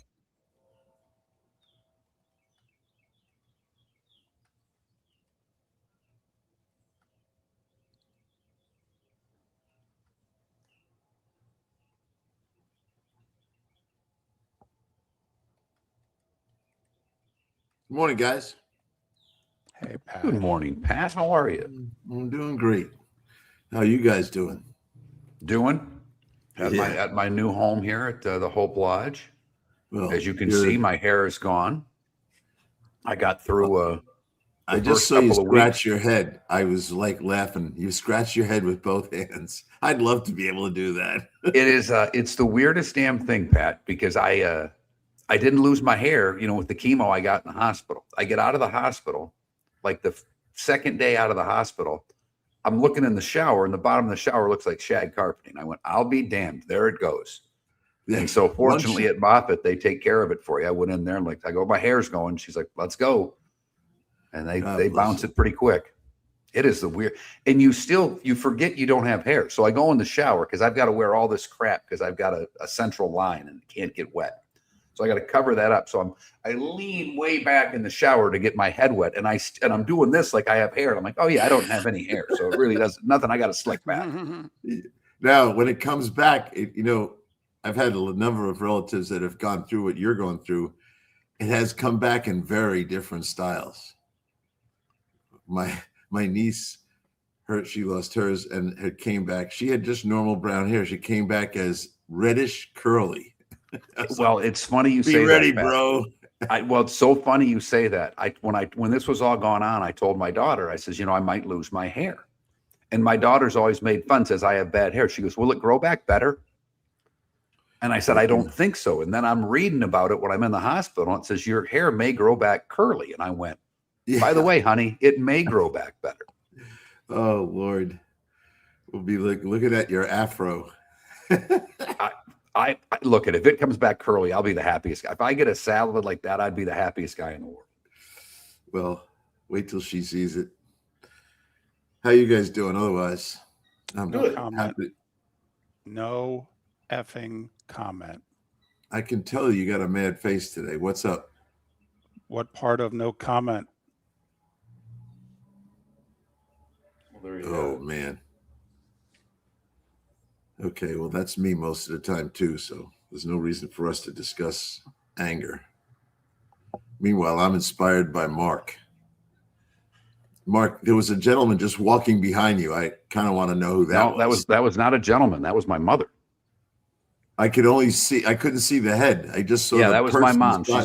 She's my caregiver, and then she and my wife are taking turns. So right now, mom is here. My wife comes up. My wife will be here in a couple of hours, and then mom goes back home to take care of my daughter for a couple of days, and then they're switching again just in 2 days because my daughter has a gymnastics meet this weekend. Well, it's great to have loved ones around. Thank goodness. Want to help you, but you have no idea how many people you've inspired, and it's just kind of amazing to me how you handled yourself. I've told everyone Mark Miller is doing a show live from a hospital room and missed one day. Hey, Pat, look at you're the one that told us we got to work. Okay, so this is all because of you. Well, thanks a lot, Mark. I didn't want to be alone. Oh, your spirits are good, brother. Yeah. I was inspired by Concepcion. He's the kid who can hardly talk. He stutters so poorly. What an interview with that guy. You're listening to Miller and Moulton, coming at you from the Floor Meister Studios. Floor Meisters, keeping it real. And now, here's Mark Miller and David Moulton. Halfway home on this Tuesday, the first such Tuesday of the month. Miller and Moulton. MillerandMoulton.com, Miller_Moulton on X. It's National Cold Cut Day. Turkey, ham, roast beef, salami. What's your cold cut of choice? Mark went salami. I've always been a ham and cheese guy. Turkey apparently running away with it. That Mark Miller, the David Moulton, Miller_Moulton on X. Pat Kirwan joins us at this day and time, courtesy of Pinchers, Tampa to Key West, all points in between. Pinchers where you can't fake fresh. So how was the combine all in all? Great. Just to wrap up your first comment, I was there for 5 days of lunch, and I had turkey and Swiss all 5 days. So put me on that list. That's the first thing. It was well organized, which is very important, that you get guys in and out and that they come on time and they don't overlap with another group. And because players in the league aren't going to wait around waiting 15 minutes next to your set to come up and spend some time. So when I see it being run smoothly like it was this year, like that part of it, everybody's still talking about how fast everybody was, but they didn't mention that nobody broke the record in the short shuttle. So, yeah, they can run straight, and we talk about it all the time, unless you're on the kickoff team, but now they've even taken that off the 40-yard dash list. Fun to watch them run fast, and I get all of that, but I like change of direction stuff, and really they didn't make a lot of impact there, although they like to make you think that all of a sudden the whole world's faster. There might be something going on with the mechanical electronic timing, but I liked it. Happy about some position groups more than I thought, worried about others. So it's got to work its way in now. Now we're all home. Today's a big day, and there's a lot going on in the business of football, and teams are being constructed and destructed right now. So trades, restricted free agent tags, extensions, signings, franchise tags today, cuts, cap casualties, all of it's going on all at once. And it's very important time right now this week. Isn't it ironic that it's right after the combine? We're all no doubt, and we're talking. No doubt. I want to get one more combine question, is because you were going to see the linemen over the weekend. When we talked to you Friday, you hadn't seen the big fellas on the offensive line. Just when you talked, you were pretty high on the tackles after the Senior Bowl, that there's a lot of day two guys available after the combine. More positive or less positive about the offensive line players? More positive. Really impressive. I'm just getting to my note page. I interviewed so many guys. I just want to have that note page in front of me. A lot of big people that can move, a lot of big people with a lot of experience. It was not uncommon to be talking to player after player who started over 40 games in college. A lot of guys that played multiple positions in college. A lot of tackles that have lined up right and left. That's a big deal. I say there's at least 5 centers in the draft that can play and play early in their career. That's a big deal. A lot of these guys at the guard, maybe the guards of all the groups might be the most shallow of them all. But a couple of interesting characters. But if you want a lineman, you're going to be able to get one all the way through the 4th round. And the centers, you might get one in the 5th round that can play. So love the centers, love the tackles. I think if you really need a guard and you're not intending to move a tackle in there, you might have to jump a little earlier. Heard some talk that even the players and the agents are thinking that doing and participating in the combine, don't know how important it is going forward, but that the medicals and the interviews are definitely the most important thing, which you've talked about for a long time. Do you understand the Rams and the Jags sending 40 staffers, all their scouts, all their medical people, but because of the schedule that you talked about, like organizations are making major decisions right now and getting cap compliant and all of that. Do you understand their GM and coach not going to the combine, even though the whole organization other than them is at the combine? Yeah, and I've asked guys that have not gone in the past if they had a little bit of time on their schedule, showed up. I asked them what was the difference. It's interesting to hear a guy who's done it both ways. They're very comfortable with themselves watching the workouts for what they're worth at home. You can always Zoom your head coach into those meetings in the rooms. And I'm going to be doing a 1-hour Zoom this afternoon with some guys, but they get very comfortable during COVID, David, really about the power of Zoom, and they like it.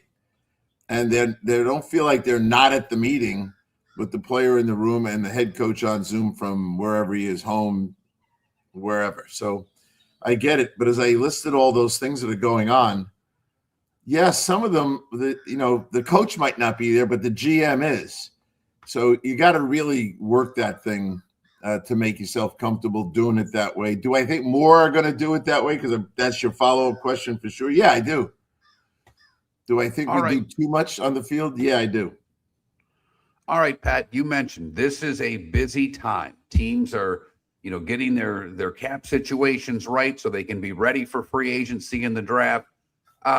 Just curious, what do you think about what the Texans are doing? They traded a couple of players. They get Montgomery, who was, I get it. They would have had to have bid for him because it looked like he was a guy that was going to get cut by Detroit. But when you look at what the Texans did in the last 24 hours, are you scratching your head or do you think they're making good sense? Well, Nick Caserio, the general manager, I think we've documented him since he got to Houston. He's a big turnover guy. You think back to the first year, he just signed so many one-year contracts. And I think, let's say he signed 15 of them, it's probably more. He then kept about 4 of them for the second year and offered them again. And then he did it again. He's been doing this for a while, but there's some pressure there now. There's some pressure that you were supposed to be good by now. You kind of teased them with their quarterback when he was a rookie, but it has not gone that way. They fire offensive coordinators. You're kind of out of firing assistant coaches. The head coach is well liked by the owner, but they have got to make something big happen. The Joe Mixon deal was a disaster, right? He's never even played for him. Getting Montgomery, I think, is a really good move for them. He's kind of fresh, right? He doesn't get a lot of work, and he's a physical back and needs to be doing more than he was in Detroit. So I kind of like that. And they're giving away guys that they were going to cut probably anyway. They'll be active in free agency, and they'll have 15 new players on the team again. He's had 1,700 touches in 7 years. That's about 240 touches a year between running and receiving for 7 years. Granted, he had his lightest workload last year. Are you concerned? He's 29 years old. Are you concerned that they traded and are relying on an old running back, or are you like, no, he's still got time left in him? Well, the light year this year is an intriguing part of that. He's not beat up. Secondly, he's not going to be alone. There'll be a young back or two with him, and his role might be going from whatever that is, 12 carries a game to 17, but he's not going over 20. That's not who he really is. So I would expect, I don't know. It sounds to me like it's the end for Joe Mixon. I don't have a problem with that. Joe was a very talented Bengal, and it just never materialized here. But I could see a young scat back guy on this team. And the draft's going to have plenty of 5th and 4th round types that can come in there, and they might put 2 of them in there with them. But I think they don't want to miss the scoring opportunities down in the red zone. And he's very, very good at that. And, my phone kind of blew up after it happened. All my Lions friends wondering what the hell Detroit was thinking. I get it. I think Montgomery was set to make $9 million this year, $6 million next year, if I've got those numbers right, Pat. But they get a couple of draft picks, and I think that's where they can replace Montgomery. They also get a lineman that was a 2nd-round pick, but they cut a lineman as well. Look at it from Detroit's perspective. Did they have a good day yesterday? I was surprised they cut Glasgow because he was kind of like this Swiss Army knife, right? Every time they've had an issue at center or guard, he's the replacement part. And those guys are hard to find that can have no reps at practice, step in and do it. Now, replacing Frank Ragnow, no one ever thought he could do that. They don't have anybody that could do that. But he gave it really the best opportunity for them to succeed. So, I don't know, maybe he gets re-signed down the road. There's more and more of that stuff. Get out from under the contract now. Say goodbye. Don't try to tell him what he's not worth. Let him go out and find out, and then call him back. It happens enough that I think that could happen. But, yeah, I'm a little surprised by it. But they've got some desperate moves to make, too. I wouldn't say they're as deep in the hole as Houston, who we just talked about, but they did not reach expectations. And now they've got a division that's pretty strong. So they're kind of just talking to the head coach for a while. He's very proactive. And I also got into the conversation with him about no more wearing glasses looking down at a play call card. That's not who you are. And he said, you're right. I can't do it anymore. I did my soul searching in the offseason. They said, you're your best when you're running up and down the sideline, inspiring everybody, criticizing everybody, being the leader. And he agreed with me. So I think they're going to get him back to that. He's still got to resolve the 4th down stuff. But I do think that you're going to see them look at the offensive linemen in this draft, and you're going to see them get 1 or 2, maybe 2 of them that can start early. I think they know how they were great, and they don't have that anymore. Pat, with the Chiefs, for cap reasons, getting rid of Juwan Taylor, and he wasn't worth $20 million, but now they clearly need a right tackle. Does that, in your estimation, 30 or so seconds, do you think that takes them out of drafting Love at 9 and taking the best or second best tackle in the draft at 9, because now they have even more needs on that line? Yeah, it should. And I love, no pun intended, but I just think that you have to start thinking about the head coach is an O-line coach by trade. They made a mistake with Taylor. Honestly, didn't you think they should have dumped him last year? Well, we could have argued that. Okay, but we've questioned, though. I mean, they've made a lot of mistakes on the offensive line in free agency and the draft. Yeah. I mean, he's an old offensive line coach. Well, he hasn't shown it in the last few years because he's made a lot of mistakes. Yep. And by the way, I don't think Love will be there when they go anyway. I think he'll be in New Orleans by then. Ooh. I've seen that a lot. I do think Kansas City's in a spot that if someone wants that tight end, they could go up and get them and get some more draft capital later on. He's Pat Kirwan, and Pat joins us twice a week, courtesy of Pinchers, with locations from Tampa to Key West. Pinchers, where you cannot fake fresh. More with Pat on the other side. Miller and Moulton, millerandmoulton.com. Your roof is your home's first line of defense. At Pelican Roofing of Florida, Ronnie John and their team bring years of experience to protect what matters most, your family and your business. From residential repairs to large-scale commercial roofing, we deliver honest work, fair pricing, and quality you can trust. An upgrade on your roof can lower your insurance costs. Don't wait for a leak to turn into a disaster. Call the experts at Pelican Roofing today. 1-866-9-PELICAN. That's 1-866-9-PELICAN. Online at pelicanroofingcompany.com. CCC 1332512. Let's talk the big differences between Floor Meisters and the big box store that sells flooring. Floor Meisters is family owned. They do flooring, not doors, nuts and bolts, or weed killer. They specialize in it. They know it. Floor Meisters backs their installer. So if there's ever an issue, good chance the boss, TJ, will come out and make it right. Floor Meisters prices beat the box stores every day of the week. When you think flooring, think Floor Meisters in Naples. Floormeisters.com. Real people, real prices, real quality selection. The Floor Meisters, just keeping it real.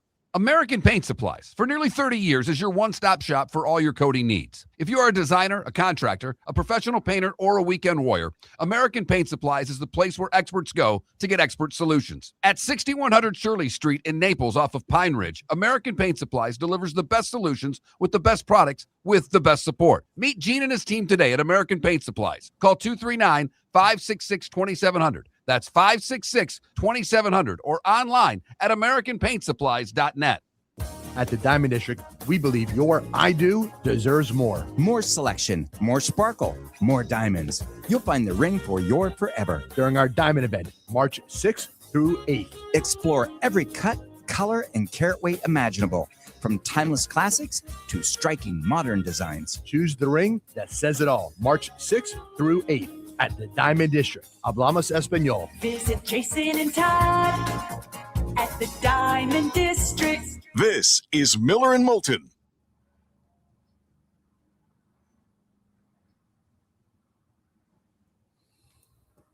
You got to be happy back down in Southwest Florida now after all your travel and a lot of cold weather. It's got to be nice to get back home, or at least to the winter home.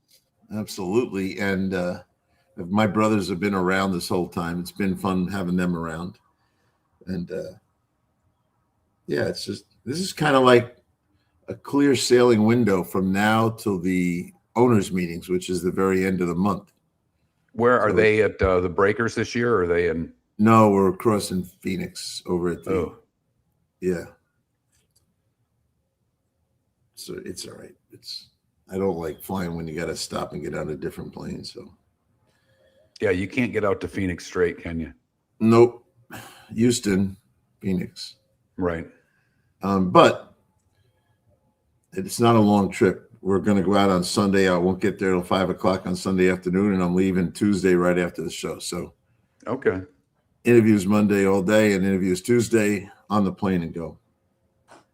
That trip's nothing compared to this last thing I was on. Very much. And then it's clear sailing to the draft. That draft, I think, is going to be a zoo this year in Pittsburgh. I think that's going to be a scene.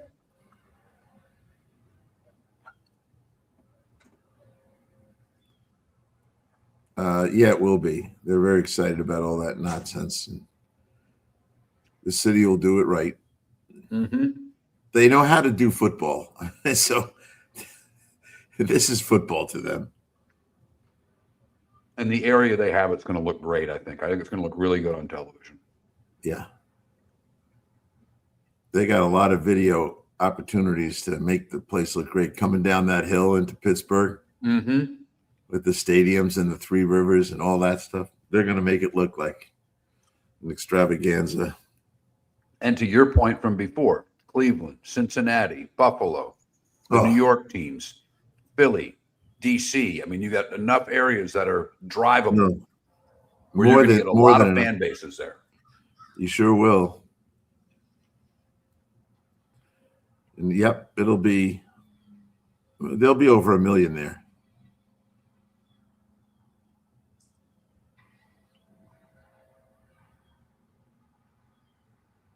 But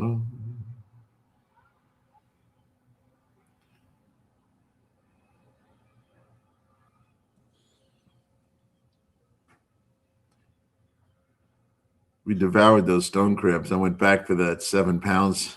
Oh, man. I saved about 6 of them for my buddy here that loves them.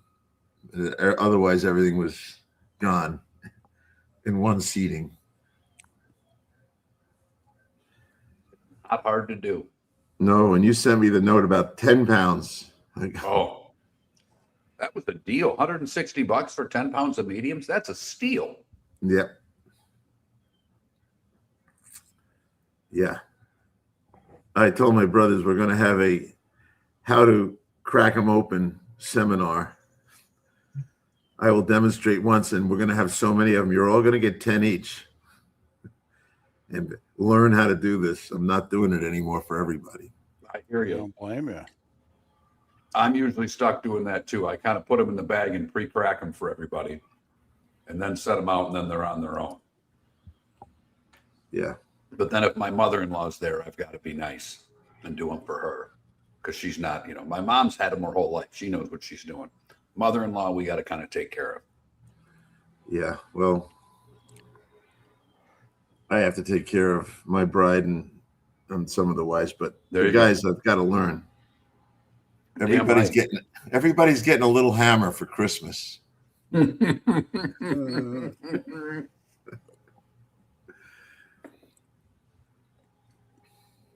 told the three of them there's 2 blue hammers and 1 pink hammer. Don't win the pink hammer.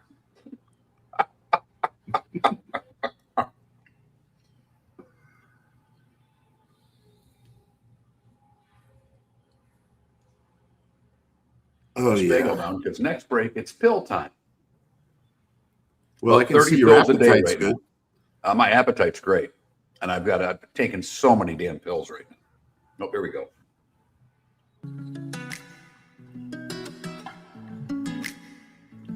Welcome back to Miller and Moulton. Text the guys what's in your mind at 21,000. That's 21000. And now, here's David Moulton. 21 minutes past the hour. Our remaining moments with Pat Kirwan.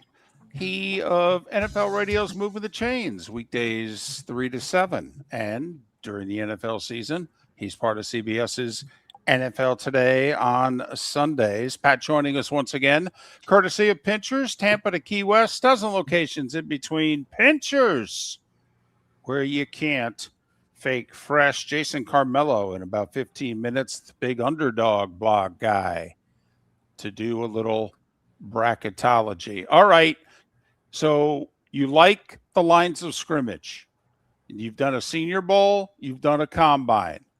Give me an area or two in which, you know what, if you're an NFL team, you better go get this position in free agency, because I'm not really liking it in the draft. Well, quarterback is one of them. We probably beat that story up forever, but it's a true story. And I'm not exactly excited about it. And we're going to deal with a bunch of veteran quarterbacks that are probably going to be on a list. That list will be Kirk Cousins, and it's going to be Kyler Murray and Derek Carr and all those guys. So I think they're going to take the feature on that part. The wide receiver class. I'd be nervous if you need a number 1 wide receiver. I don't like them as ones. I think it's a draft full of 2s and 3s, which is okay. But if you need a guy that's going to dictate coverage, I don't see him in the draft. And then we all know that the kid from Ohio State ran slow, but I reminded everyone yesterday, well, that was the exact same time Jerry Rice ran. So everybody calm down. I just don't think they're ones. I think they're not. They might grow into them, but I don't think so. I think when you're in this world, you should trust your instincts on what they are. And so they're 2s and 3s, and you should be drafting them accordingly. And I like some guys that aren't going to go to the really 3rd round. I like that. And I liked my interview with Omar Cooper, the Indiana kid. Loved it. Thought that guy had a lot going on, mature, everything else. You're going to find Malachi Fields later in the draft. You're going to like him. The 2 USC guys, one of them, definitely there was a split between the people that interview on how they liked them. They liked Lane, and they were less than lukewarm on Lemon, to tell you the truth. And you talked about, David, really the interview. I think he didn't do a great job on the interview. I think he kind of like, maybe this guy's acting like he doesn't even want to be here. So you can turn people off. But I do like 2nd and 3rd rounds. The tight end crowd, Sadiq is ridiculous. He is already down. You know me and my 70 number on explosion, bench press, vertical leap, etc., and standing broad jump. He's the only guy, and I haven't had a lot of these in 10, 15 years. He got over 80. He is the most explosive guy here. And All so right. that guy's good. The rest of them, they're maybe day 3 guys. All right, back to the quarterback, because I read a story this morning that Mac Jones there's no market for Mac Jones, which means to me no one's offering the proper compensation to get him. First off, what do you think the compensation should be? We kind of think it's a second round pick. And, someone had asked earlier about what's Pittsburgh going to do in the draft. We have plenty of time to get into the draft, but with what's out there at quarterback, to me, if you're a Pittsburgh and you think you're going to be good or you're expected to be good, a second rounder on Mac Jones is worth every penny. Do you think San Francisco would take that, and do you think they will get it? Well, he's worth it. I think they're going to want more than that, and I think that's fairly common knowledge, to say the truth. But I think some guys are waiting to see who is going to be available in the veteran. Is Kirk Cousins going to stay there on a redo?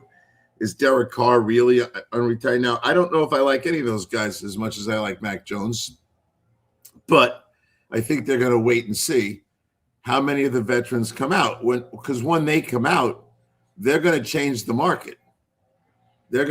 Teams are going to take those guys, and they're going to take those teams off the market. So I think Mac Jones thing, I guarantee they've already asked, and I didn't like what they heard from San Francisco. If you were the 49ers, forget this side of the coin, go to that side. What would you want to say goodbye to your backup quarterback who's won for you? Well, I would need at least a second rounder this year and probably a future draft pick that is conditional based on whatever it is we decide, whether it is he re-signs with you, whether how successful he is. So, does it end up being a 2 now and a 3 in 27? But, the problem for the Niners is he ain't going to be there in 27. The only way he's there in 27 is if Purdy gets hurt and Mac finishes the year and they decide to move on from Purdy, and that cap hit would make Tua's cap hit look small. So realistically, you're San Francisco, you can push this to a point, but you are going to lose him at the end of the year. And Pat, would he even get you a compensatory?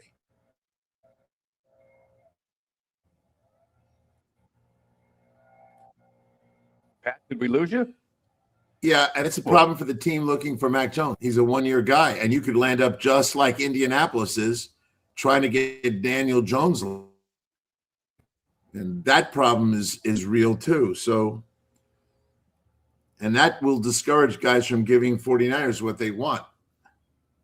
Maybe they're going to wait a year before they go out and say, hey, Mac will be free in a year. We'll go after him then. We could get some of that. Well, that's what David and I were discussing earlier. To me, if you get him, you want to sign him long-term. And David's like, if I'm Mac Jones, I'm not signing long-term. I'm taking this onto the free agent market where I can get what I really deserve. So if you were to get Mac Jones, what are you going to have to pay him to keep him, Pat? Well, let's go back and look at Sam Darnold first. He wins 14 games. That's better than Mac Jones. He goes to the open market, and he can't get more than 3 years for 100. That's $33 million a year. Now the deal looks ridiculously poor for him, and that is causing the problems with Daniel Jones. My attitude on Daniel Jones is they're going to settle on, in my mind, they're going to settle on something that's 3 years for $120 million, $40 million a year, and guarantee the third year. Otherwise, you got to get to the 44, 45 range. And don't you think that Mac Jones and his agent are looking and saying, let's just say I acquired Daniel Jones or Mac Jones today, and I want to sign him. And they got to be thinking, I want to see this Daniel Jones contract first before we sign anything. Correct. And that really has to get done today. Because if it's not done today, yeah, you're dropping in and out, Pat. You still there? All kinds of ramifications for Mac Jones based on Daniel Jones, and they can't let him go. I talked to the head coach. We're not letting him go. They're going to land up, I think, getting him to take a 3-year deal for $120 million. It might be off for a couple of bucks here, and I would be, don't fool around. Guarantee the whole damn thing. And if you don't do that, and he's going to force you to the tag, and the second tag is going to be 53 million, basically. So you're talking about 95 million for two. The only way you can get, everyone should remember, the second tag isn't guaranteed. You offer it to him. You might also be saying, you tag my guy, he's not coming till the week before the opener. Now, when you're the quarterback, that's a disaster. And those kind of threats are real. So I think you got to get real and pay him now. And I'd be happy to give him 120 million for 3 years, fully guaranteed. Pat, 20 seconds. Does Max Crosby get traded? I think their asking price is too high. And I love Max, but I don't think, like Tampa, I don't see him as worth giving up 2 ones and a player. I don't. No, I don't think he will. He's worth it to me in Detroit. I'd do it if I was Detroit, but we've got more time. He's back, Kirwan. Well, that's the first smile I've seen on your face all morning, just because you're getting Max Crosby. Well done, David.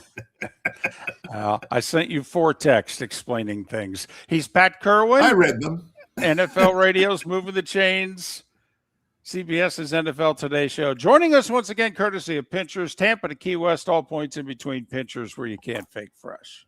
The fun is happening now at the Southwest Florida Ag Expo. Bring the whole family. Thrilling midway rides, delicious fair food, good old-fashioned Florida fun. Experience agriculture up close. Meet the farm animals. Celebrate a community's roots. Live entertainment, family activities all day long. All under one roof at the Mike Greenwell Regional Park, formerly the Lee County Civic Center. Get details and daily schedules at swflagexpo.com. That's swflagexpo.com. Your roof is your home's first line of defense. At Pelican Roofing of Florida, Ronnie John and their team bring years of experience to protect what matters most, your family and your business. From residential repairs to large-scale commercial roofing, we deliver honest work, fair pricing, and quality you can trust. An upgrade on your roof can lower your insurance costs. Don't wait for a leak to turn into a disaster. Call the experts at Pelican Roofing today. 1-866-9-PELICAN. That's 1-866-9-PELICAN. Online at pelicanroofingcompany.com. CCC 1332512. Let's talk the big differences between Floormeisters and the big box store that sells flooring. Floormeisters is family owned. They do flooring, not doors, nuts and bolts, or weed killer. They specialize in it. They know it. Floormeisters backs their installer, so if there's ever an issue, good chance the boss, TJ, will come out and make it right. Floormeisters prices beat the box stores every day of the week. When you think flooring, think Floormeisters in Naples. Floormeisters.com. Real people, real prices, real quality selection. The Floormeisters, just keeping it real. American Paint Supplies, for nearly 30 years, is your one-stop shop for all your coating needs. If you are a designer, a contractor, a professional painter, or a weekend warrior, American Paint Supplies is the place where experts go to get expert solutions. At 6100 Shirley Street in Naples off of Pine Ridge, American Paint Supplies delivers the best solutions with the best products with the best support. Meet Gene and his team today at American Paint Supplies. Call 239-566-2700. That's 566-2700 or online at AmericanPaintSupplies.net. This is Miller and Moulton.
Jason, thanks for doing this. Appreciate it.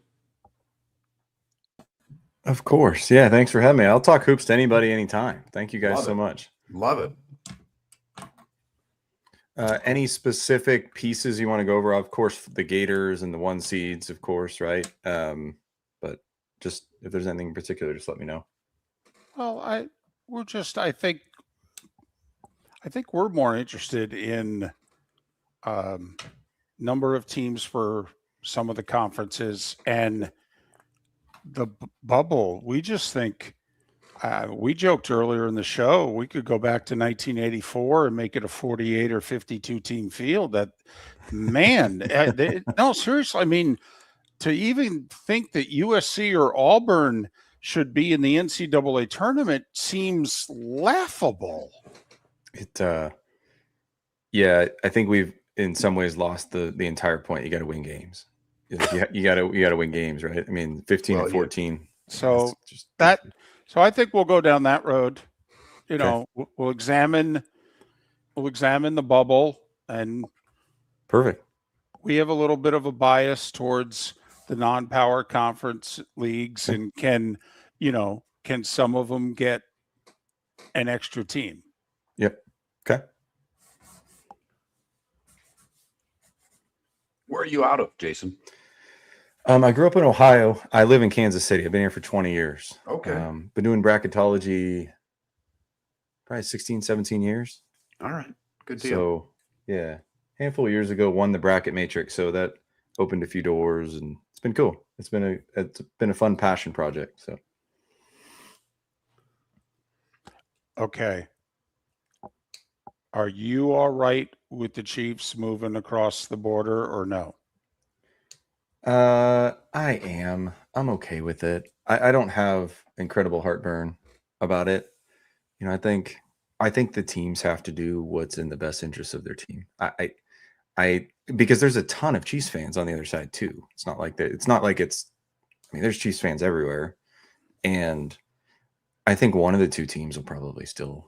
You know what I mean? One of the two teams will probably stay there. Right. So I would love if they stayed where they were, but I don't have a ton of heartburn about it. But yeah, we don't either. Although I have a ton of heartburn if the Bears had gone to Indiana, and I'm a Jersey guy, so I have no emotional dog in the fight. But for whatever reason, the Chiefs didn't bother me. The Bears would. The Chiefs are still staying within. I mean, the area is pretty close. Right. We just don't have the volume of space out here in KC. That's okay. For as great as that stadium and that parking lot is before the game, that parking lot after the game is the worst. It's a whole day adventure getting there. Whew. You're in it. The kids ask a lot of questions. Why are we still in the car? You're gonna be in the car another 2.5 hours, guys. Yeah. So do not ask me, are we there yet? No. No. What's a interesting thing is a lot of people have regarded, not in your part of the neck of the woods, the SEC is having a down year. It's actually the highest ranked conference in statistical metrics. That's what's crazy. Ooh. So everybody says that the Big 12 is better and the Big 10 is better. If you look at Ken Palm and all these things, all right, SEC. We'll get and so it's going to be, and the Big East is fourth.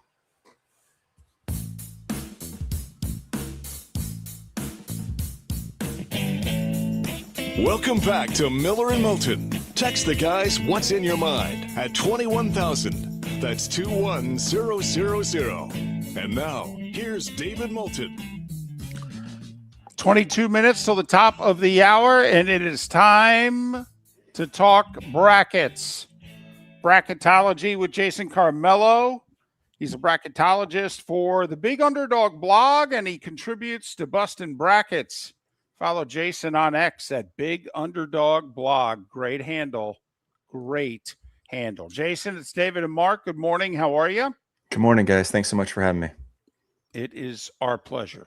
All right. Well, we want to start at the bottom because we've been talking about this for a while, and David and I have always been partial to the mid-major, and we hate the idea of expanding this tournament. And when I look at the last 4 out and the next 4 out, there's only a couple of mid-majors in there.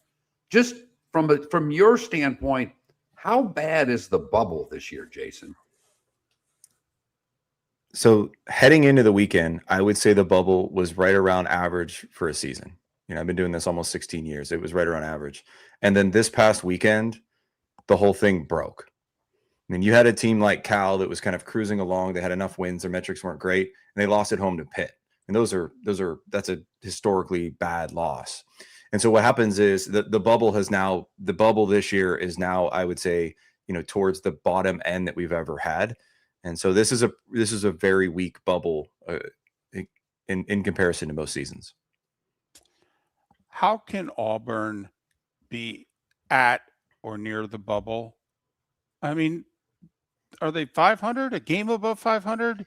They've lost what? 7 of 8, 8 of 9, 10 of 12. No, come on now. I mean, at some point, don't you have to win? Yeah, the whole point's to win, right? And we've kind of lost track of that. It's a good point. So here's why Auburn still is kind of hanging around the bubble in the periphery of the NCAA tournament. They have 6 wins versus teams that will be in the field and announced on Selection Sunday 6. The most bubble teams, and heck, once you get in the 8 line to the 11 line in the tournament, have 2 to 3. And so they have either double or triple the amount of wins versus the tournament. So it's hard to just completely eliminate them. The issue is that they already have 14 losses, 15 and 14. And the NCAA tournament committee, historically, if you kind of look at the data over time, says you can have 14 losses. You really can't have 15 losses. That has been their cutoff, let alone 16. And by losing at home to Ole Miss, that was just a death blow to them. It was a quad 3 loss, but the bigger thing was that's 14. They got to go to Bama. That's 15. They got to lose in the SEC very likely unless they win out. That's 16. There's not a path anymore for Auburn unless they win Saturday at Alabama. If they win at Alabama and they win a game or so in the conference tournament, they'll probably get in the tournament, which is a crazy, crazy, crazy idea. If you were running a conference like the American, we look at South Florida, who's had a really good year. Really good. If they don't win their conference tournament, there's a really solid chance they don't get in. And we all know, Jason, how difficult it is for a decent mid-major to schedule anyone of substance. So if you were running a conference like the American, what would you tell them? How would you go about trying to get more bids than what they're going to get? So I think I'm going to harken back to guys, 8-10 years ago when we had that kind of bracket busters, right? Towards the end of the year. It was great. And I think that's what we need to get to. I think we need to get to these kind of middle teams. And I don't always like to call them mid-majors because they are fantastic. There's some fantastic rosters like South Florida and Belmont. Those teams are very good. Liberty, they're very good, including High Point. I think these teams need to get together. There needs to be some scheduling flexibility for these types of teams. And they need to play almost like a 6, 8, 10 team tournament, whatever it may be, in mid-February. And they've got to be able to have some flexibility within their schedule somehow to get some wins later in the season when they know they're going to be pretty good to help each other out, because there is not a path. You have to be perfect. What the NCAA committee says, Belmont, you have to be perfect. South Florida, you have to be perfect. And it's just not possible. The odds are stacked up against them. The only conference that gets a little bit of wiggle room in kind of the mid-major category has been the Mountain West Conference with New Mexico and San Diego State and Utah State this year. But other than that, there is no free passes. I think they need to play each other. That's the only path. They got to start playing each other so they can acquire some quad 1 wins in neutral court. Would you do it league to league? Like if I'm running the A10 and I call up the, Missouri Valley and say, listen, we need to, mid-February, we need to have a weekend. And literally, we can just do it based on everybody's conference standings. One plays 1, 2 plays 2, and boom, we just need to do it the 3rd Saturday of February. You think something like that's a good idea? Because I think the A10 always deserves at least one more team than they get. So if I were the A10, to me, the American and the A10 should play in February. I think that's exactly right, David. I also think that you need more than one. I think you're going to have to play across multiple conferences. You need at least 2 of these games, 3 of these games. You just need a depth of these kind of higher end wins, and they just don't have them. We talk Miami of Ohio, right? Everybody's on their schedule. Their non-conference strength of schedule is 363 out of 365. Do you think anybody wanted to play Travis Steele? I mean, he had just about everybody coming back. No one was going to deal with the Miami Redhawk this year. Now, they should have scheduled better than 363. So some of that's on them. But for the most part, no one wanted to handle them. I think you're exactly right. You're going to need to kind of align conferences, align where you are. and have multiple conferences. So the second weekend of February, you have it, and then the third week of February, you have it as well. I think 2 really good wins for those types of mid-major teams would boost their resumes. I mean, guys, look at Dayton right now. No one wants to play Dayton right now. I mean, St. Louis went to Dayton and beat them by 30. So these mid-major teams, they stumble early in November playing against really good teams. They can't get up off the mat. There's no possibility. Their games, in essence, mean nothing until the first week of March, which is a really kind of a sad part of the way the selection committee, selects the field. All right, let's talk about the Florida Gators, because obviously they lost earlier this year to Connecticut, and it seems to be what's holding them back from being a 1 seed. If Connecticut stumbles between now and the conference tournament, because I think we've seen, Jason, the conference tournaments don't mean what they once did. And I think by the time the conference tournament starts, the selection committee has figured out who their ones are. What do the Gators have to do to be a 1, or has that path been closed? Really good question. And props to you guys for knowing that the conference tournaments mean little to nothing, right? It's one of the biggest misconceptions out there. Fans are prisoners of the moment, and that's what we are, right? We're prisoners of the moment at the end of the season. It's, hey, my team made it to the semis. Clearly we're in. The NCAA tournament field by that Thursday or Friday is pretty much baked. A little bit of wiggling around, but it's pretty much baked. All right, so let's talk about Florida. The reason why there is a path is this. The Big East and UConn is the 4th best conference in the country. Like, clearly. They're on pace to get 3 teams in the tournament. UConn, St. John's, and Villanova. Villanova is borderline at best. That's 3 teams. The SEC is the highest ranked conference. Now, we talk about, hey, the SEC's down this year. Well, tell that to Ken Palm, who tracks every statistical metric in the country all year, and the SEC is still the best conference in the country, ahead of the Big 12 and the Big 10. So we're talking about a team that is going to outright win, right? If they outright win the SEC, which is the best conference, and they have 10 wins against the field. A Kentucky win would then become 11, where UConn has 8. So that's 3 more wins over the field. And they'd be winning a bigger conference, and their statistical numbers are way ahead of UConn. I think there's a path. I think people get too caught up on the head-to-head, because that's 1 out of 32 data points. It's different in football. There's only 12. In basketball, there's 32. I do believe there's a path, which is an incredible feat, starting 5-4. Do you believe, though, that I know the SEC is going to get the most bids? Apparently, Yep. Ken Palm's metric says it's the best. I mean, last year, it looked and felt like the best. I mean, this year, to be honest with you, it looks and feels like number 3. Yeah.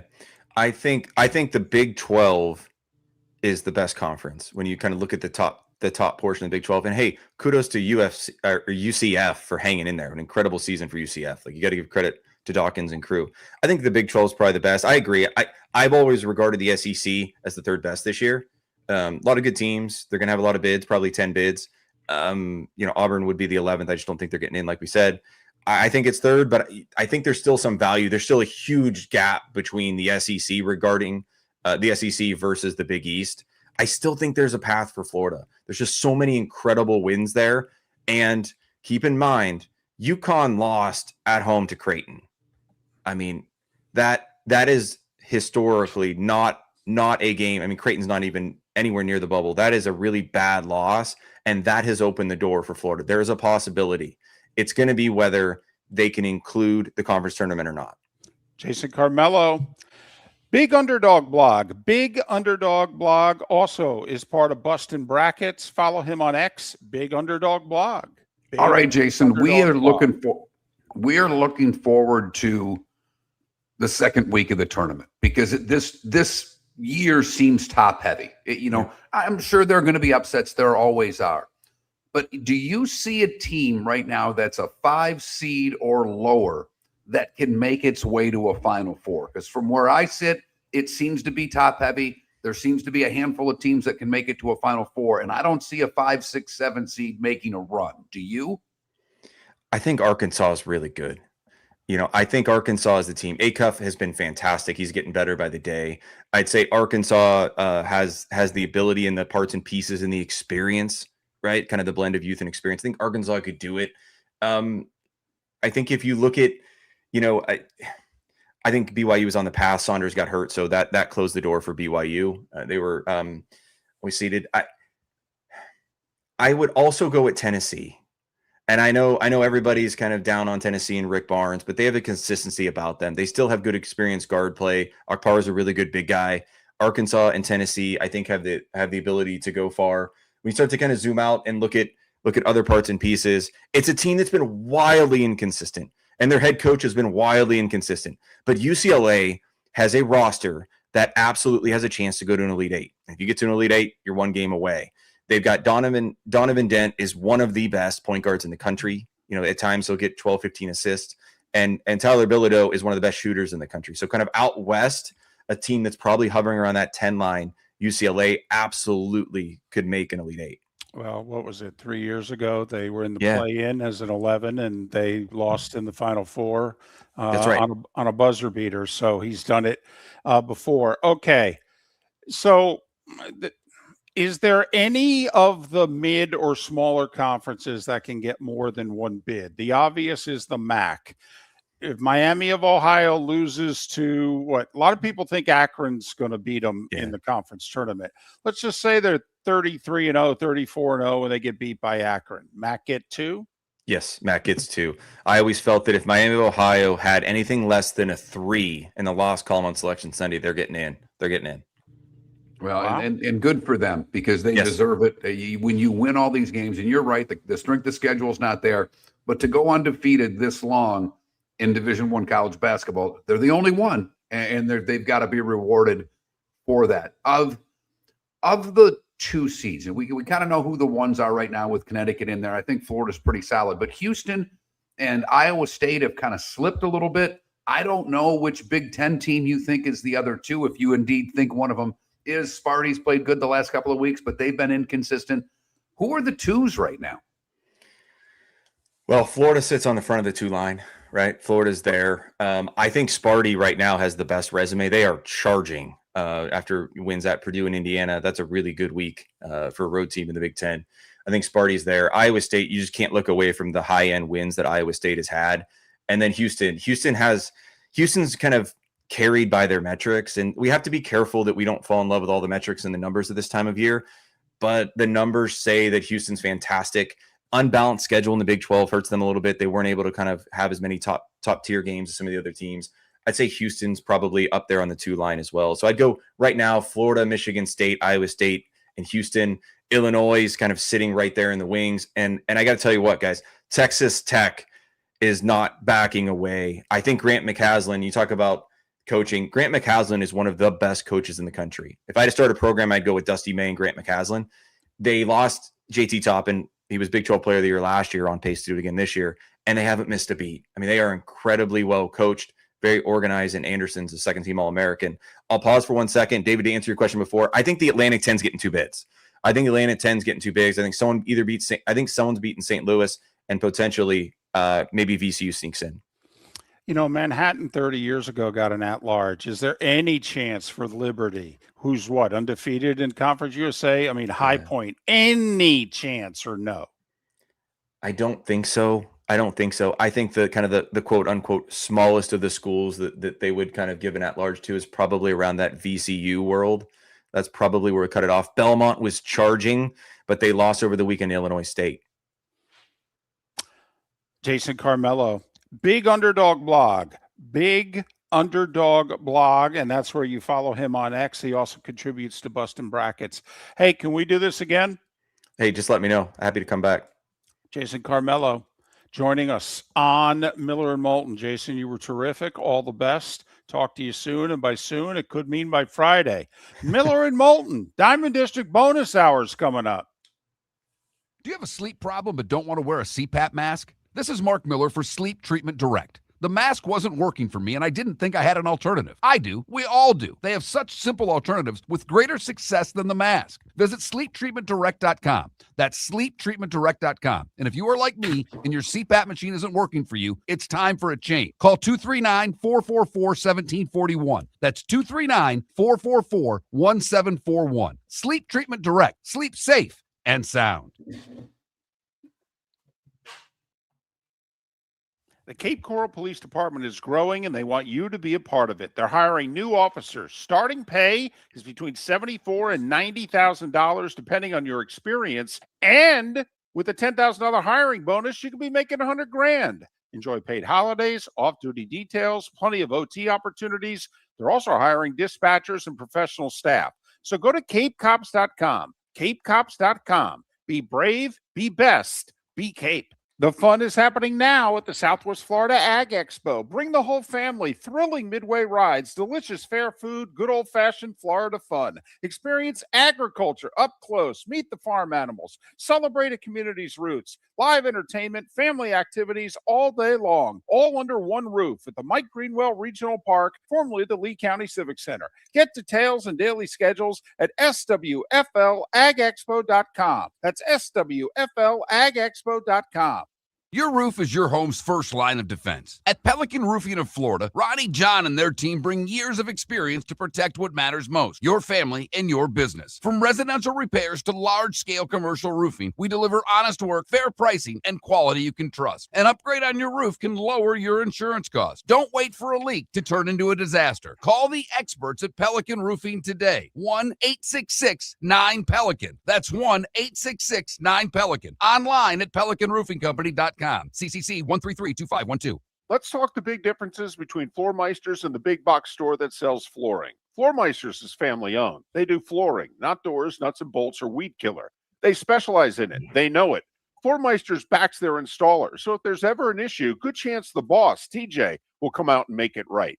Floormeisters prices beat the box stores every day of the week. When you think flooring, think Floormeisters in Naples. Floormeisters.com. Real people, real prices, real quality selection. The Floormeisters, just keeping it real. American Paint Supplies, for nearly 30 years, is your one-stop shop for all your coating needs. If you are a designer, a contractor, a professional painter, or a weekend warrior, American Paint Supplies is the place where experts go to get expert solutions. At 6100 Shirley Street in Naples off of Pine Ridge, American Paint Supplies delivers the best solutions with the best products with the best support. Meet Gene and his team today at American Paint Supplies. Call 239-566-2700. That's 566-2700 or online at AmericanPaintSupplies.net. This is Miller and Moulton.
Hey, Trav. Well, hope you like what you see. Appreciate you listening and watching.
Nice of him to get up because that's 7:30 something his time.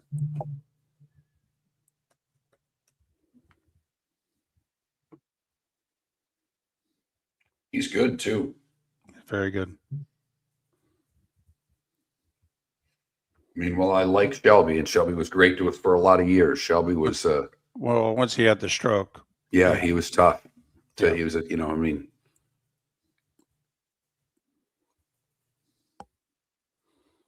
Back rolls. Do you mean the lower back that you put in your chair?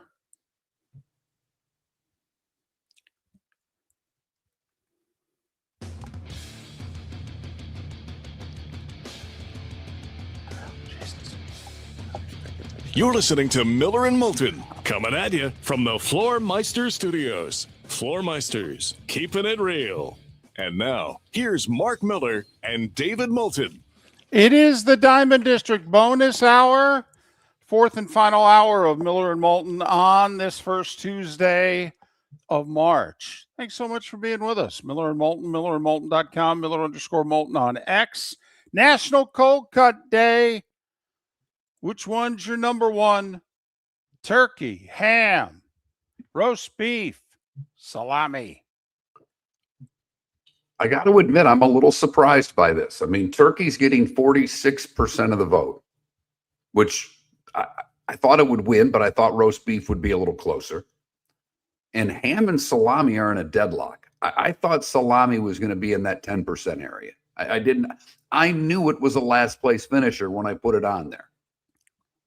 But I did it because that's what I listen to, or that's what I eat. That's my go-to. As I've got, I get ham for the wife. Or ham for the daughter, turkey for the wife. And when I'm at the deli counter, the problem with me is I get the salami, and you go to the deli counter first. I mean, that's your first stop at the grocery store. You get your vegetables and you get your cold cuts. I have to order more than I really want for the amount that I'm going to eat while I'm in the grocery store, because I will rip that bag open and go to town every single time. I understand. All right. But as I've gotten older, they want you to be more health conscious. And I've been told that turkey is so much better for you than ham. And I'm like, I don't know what to tell you. I've been eating ham and cheese for 50 years. It's my sandwich. So, I've worked a little more turkey, and I don't know why, to be honest with you at this stage. Why? I'm 60. Shouldn't I just have the willpower to look everybody, doctors included, and just look at them and go, guys, the die's been cast. Okay, it is what it is. By the way, no. I don't know who's telling you the turkey ham thing, because ham is a lot better for you than you think. Ham is low fat, low sodium. If you get the right ham, ham's a lot better for you than you think, David. Well, thank you, Mark. Thank you. I don't know if I'm going to quote you on anything you've ever said in the last 20 years more than I'm going to quote you on that. Why are you getting ham? A, it's my sandwich of choice. And B, do you know Mark Miller? Okay. Very smart guy. Very. Okay. Let me tell you what he once said. So I may quote you on that. I appreciate that. I wanted to get to this today because you were right last week, and we didn't spend a whole hell of a lot of time on it. But the World Baseball Classic is coming. Mm-hmm. And Tyreek Skubal finally explained himself as to why he's only pitching 5 innings in one game. Don't want to hear it. Neither do I, David. And I'm a Tigers fan, and I want him to have the best year of his life, and I want the Tigers to make a World Series. You know that. He did. The one point I did like that he made, do this in the middle of the season. When I'm ready, I'll pitch. Now, so I will back him on that. But he basically said, I'm in a contract here. I'm not going to go out and disrupt my routine for this exhibition that's before the season. And to that, then I say, don't take up a damn roster spot. Well, You're pitching 5 totally. innings against Great Britain. Are you kidding me right now? Right. I mean, there was a part of me that if I'm Mark DeRosa, and by the way, Mark DeRosa is the manager of Team USA, and he's been the manager before. I mean, for those of you that watch, he's a big guy on MLB Network television, but Mark DeRosa has also been prominently mentioned that organizations have been trying to lure him in to the front office. He may be a manager someday. Anyway, Mark DeRosa is the manager. If I was Mark DeRosa, I might have said to him, dude, I don't need you for 4 or 5 innings against Great Britain. Okay. I'm sorry. If you're not willing to make 2 appearances, you ain't going to make 1. Thank you. And 5 innings. And look at the only thing I'll back that Scooble said is do this when we're all ready. And I would think differently about this tournament. Well, the timing of this tournament is interesting if you care about this subject, because like there was a year that Aaron Judge said, this doesn't work for me now. And people were like, what do you mean? He's like, can't quite explain it, but I'm just telling you, it doesn't work for me now. Now this year, Judge is all in. And people are like, what's the difference? And he said, well, that year, and I don't think it was a contract year. I think he had just signed the contract. And he said, I needed to play well. I had just signed 9 for 360. I'm a Yankee, you got to earn it, man. I couldn't, and Bellinger just basically said that. I mean, who's never worn the Team USA jersey, and he is publicly on the record as saying, I really want to wear it. Well, DeRosa has offered him twice to be on the team because somebody just bailed because of injury, and DeRosa called him again, and Bellinger said, I can't this year.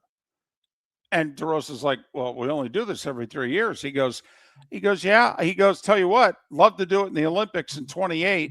Or maybe it works for me in 29, but he's basically telling DeRosa, I just signed 5 for 160. I gotta go to Yankee spring training. I just gotta be ready. I gotta be ready for the Yankees. I owe it to them. So, that's something. Listen, we've talked about this. I begged to have it in July. Begged. Okay. These all-star games are not what they were, even though you could argue baseball's is still far and away the best and it gets a really good number and what have you. But, if you're baseball and you're trying to create a product and, this would be a separate contract, by the way. Like, I think baseball could sell this for millions if every 3 years they did a World Baseball Classic in the middle of July. And look here's the thing.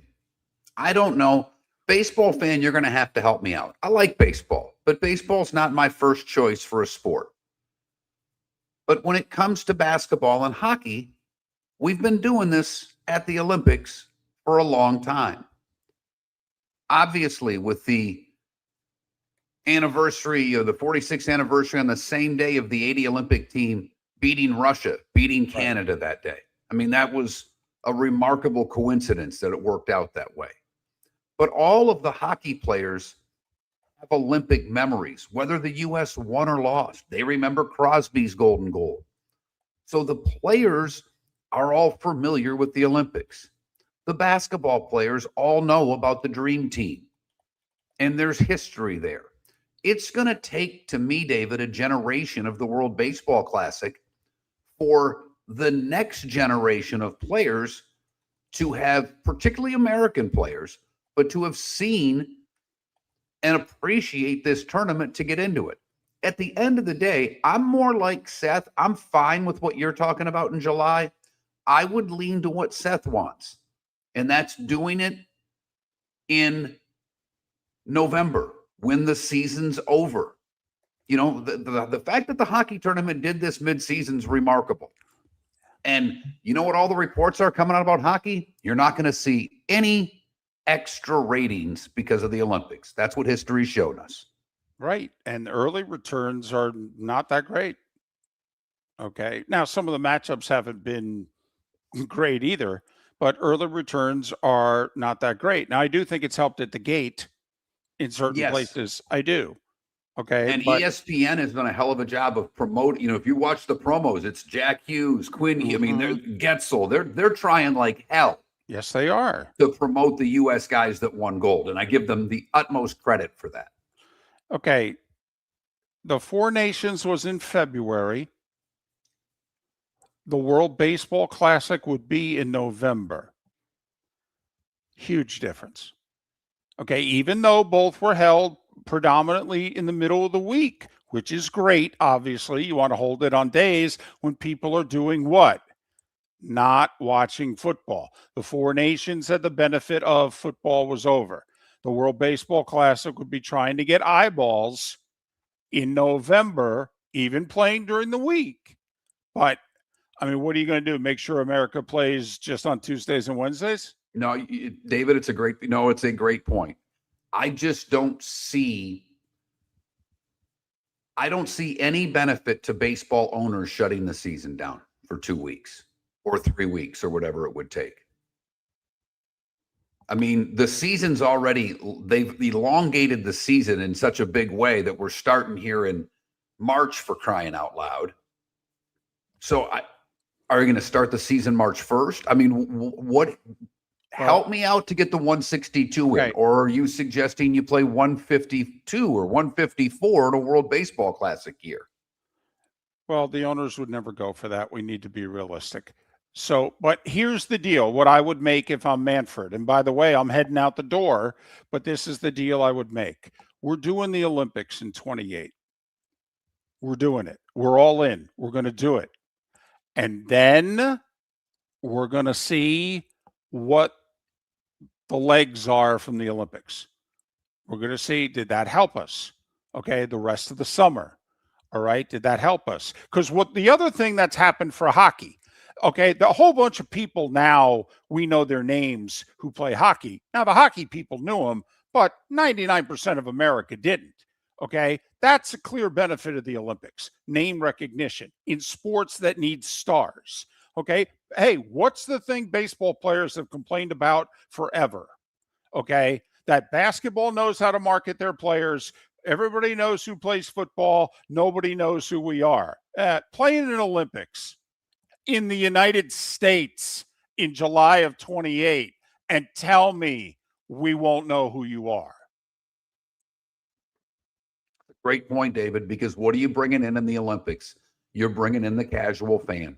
You're bringing in the person that might not watch baseball at all, but all of a sudden the U.S. team's in a gold medal game, or they're in a semifinal to get to a gold medal game. And people who don't normally watch, or at least don't watch the league, they may watch their team. I mean, baseball numbers, we've talked about this for years on this show. Baseball in its individual markets is typically the number 1 or number 2 rated television program in their market. But nationally, it doesn't do what football or basketball do. It just doesn't do it. So this is a way to get star power in the sport. It's the Diamond District Bonus Hour on Miller and Moulton. Your roof is your home's first line of defense. At Pelican Roofing of Florida, Ronnie John and their team bring years of experience to protect what matters most, your family and your business. From residential repairs to large-scale commercial roofing, we deliver honest work, fair pricing, and quality you can trust. An upgrade on your roof can lower your insurance costs. Don't wait for a leak to turn into a disaster. Call the experts at Pelican Roofing today. 1-866-9-PELICAN. That's 1-866-9-PELICAN. Online at pelicanroofingcompany.com. CCC 1332512. Let's talk the big differences between Floormeisters and the big box store that sells flooring. Floormeisters is family owned. They do flooring, not doors, nuts and bolts, or weed killer. They specialize in it. They know it. Floormeisters backs their installer. So if there's ever an issue, good chance the boss, TJ, will come out and make it right. Floormeisters prices beat the box stores every day of the week. When you think flooring, think Floor Meisters in Naples. Floormeisters.com. Real people, real prices, real quality selection. The Floor Meisters, just keeping it real. American Paint Supplies, for nearly 30 years, is your one-stop shop for all your coating needs. If you are a designer, a contractor, a professional painter, or a weekend warrior, American Paint Supplies is the place where experts go to get expert solutions. At 6100 Shirley Street in Naples off of Pine Ridge, American Paint Supplies delivers the best solutions with the best products with the best support. Meet Gene and his team today at American Paint Supplies. Call 239-566-2700. That's 566-2700 or online at AmericanPaintSupplies.net. At the Diamond District, we believe your I do deserves more. More selection, more sparkle, more diamonds. You'll find the ring for your forever. During our Diamond event, March 6th through 8th. Explore every cut, color, and carat weight imaginable, from timeless classics to striking modern designs. Choose the ring that says it all. March 6th through 8th at the Diamond District. Hablamos Espanol. Visit Jason and Todd at the Diamond District. This is Miller and Moulton.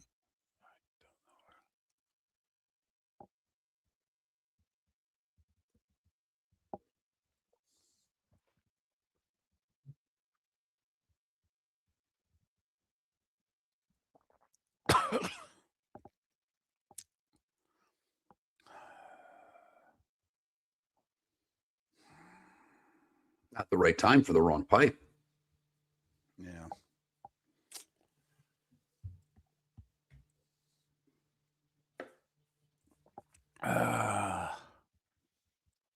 No, Tim, we know you're not. You know, wasn't our doing, obviously.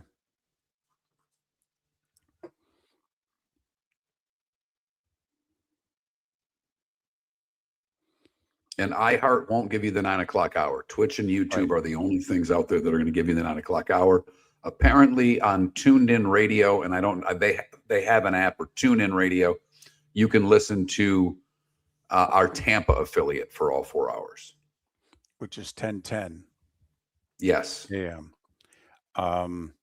And Stove Up, it's a good idea to scroll them, but you have to remember, if I'm going to put all the Fort Myers Naples stations up, then I need to put Tampa and Jacksonville and Huntsville and Lake City and Port Charlotte. That's the only thing there. If you guys are on the app, I just assume you stay. And I get your point, and I don't think it's a bad idea, but I've got to respect all of our markets, not just the Fort Myers Naples market.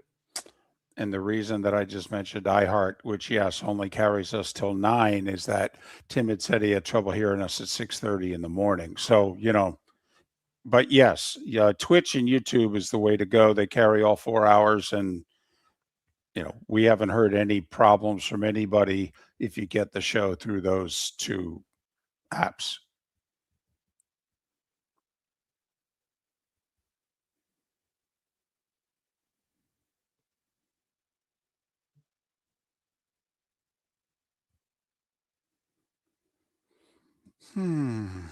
So this whole what is it? I can't think. I can't say that. I don't have the name off the top of my head, but this predictive market gambling stuff that you can gamble on anything. Which apparently, yeah. Did you see you could bet on whether the supreme leader of Iran was going to be the supreme leader of Iran, depending on dates. And they're not paying off people because death is not an option for not being the supreme leader. And David, I've got to, Keshi or whatever, got to be honest with you. If death isn't an option for not being the supreme leader, I'm not sure what you could win on. I was going to say, once you become the supreme leader of Iran, what then makes you no longer the supreme leader of Iran? Death. I was going to say, But yeah, it's the prediction markets, but it's that particular one, Kashi or whatever it is. Right. It's the one that's the I saw it yesterday, and I mean, just because one pope resigned in 700 years doesn't mean that people resign these positions. Correct.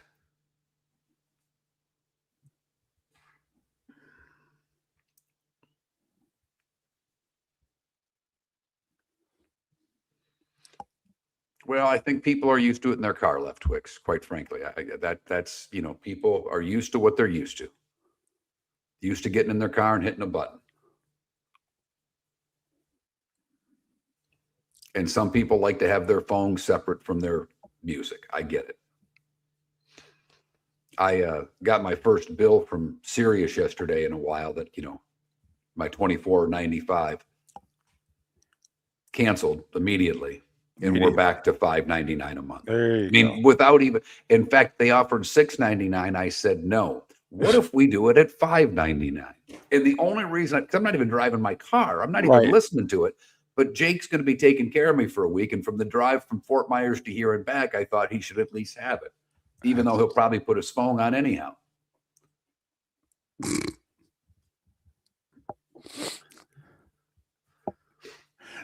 $6.99. No, that's outstanding. It was so great.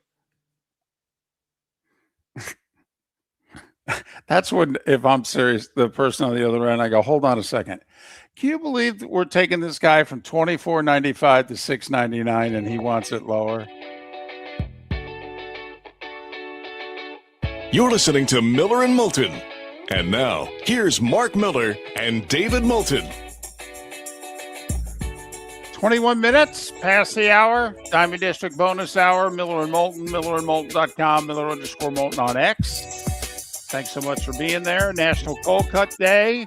What's your cold cut of choice? Roast beef, ham, turkey, salami. Vote accordingly. That Mark Miller, the David Moulton, Miller_Moulton on X.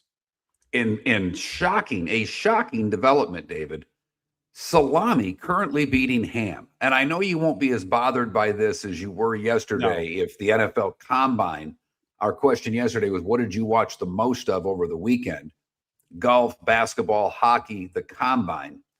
And I had plenty of people who text and replied on X with NASCAR. I get it. I know. And this is where, when the guy who does the poll puts the choices up, he gets to omit what he wants to omit. Right. I don't do racing. So I didn't put it on there. And I know our market in Tampa and Southwest Florida, there are a lot of hockey fans. And it showed out because hockey clearly was second. But golf came back late in the day and beat the NFL Combine, which had David very happy. He was extremely worried throughout the show about our audience if the NFL Combine did not finish in last. Whew, just that to me would have screamed. And I'm a goober. I mean, a goober, but man, that to me, that goes beyond goober. I mean, that gets you dangerously close to loser. I mean, wow, the Combine. What's worse to you, David, watching the Combine or the UFL? Is that what it's called still? It's the UFL. Oh, the Combine. Oh, the Combine. Yeah. By the way, the UFL putting the 4-point field goal in for kicks over, what is it, over 50 yards? I think it is. Now, I don't think the NFL would ever do that. Which is funny. I don't think they should. Which is funny because if I'm the NFL and the kickers have gotten so proficient, I'm trying to figure out a way to either add value to a touchdown or lower value for a kick.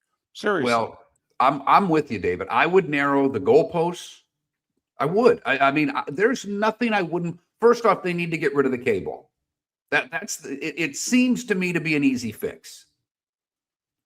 With the starting point offensively moving to the 30, 35-yard line in most cases, you have to get a first down and a half and you're in field goal range?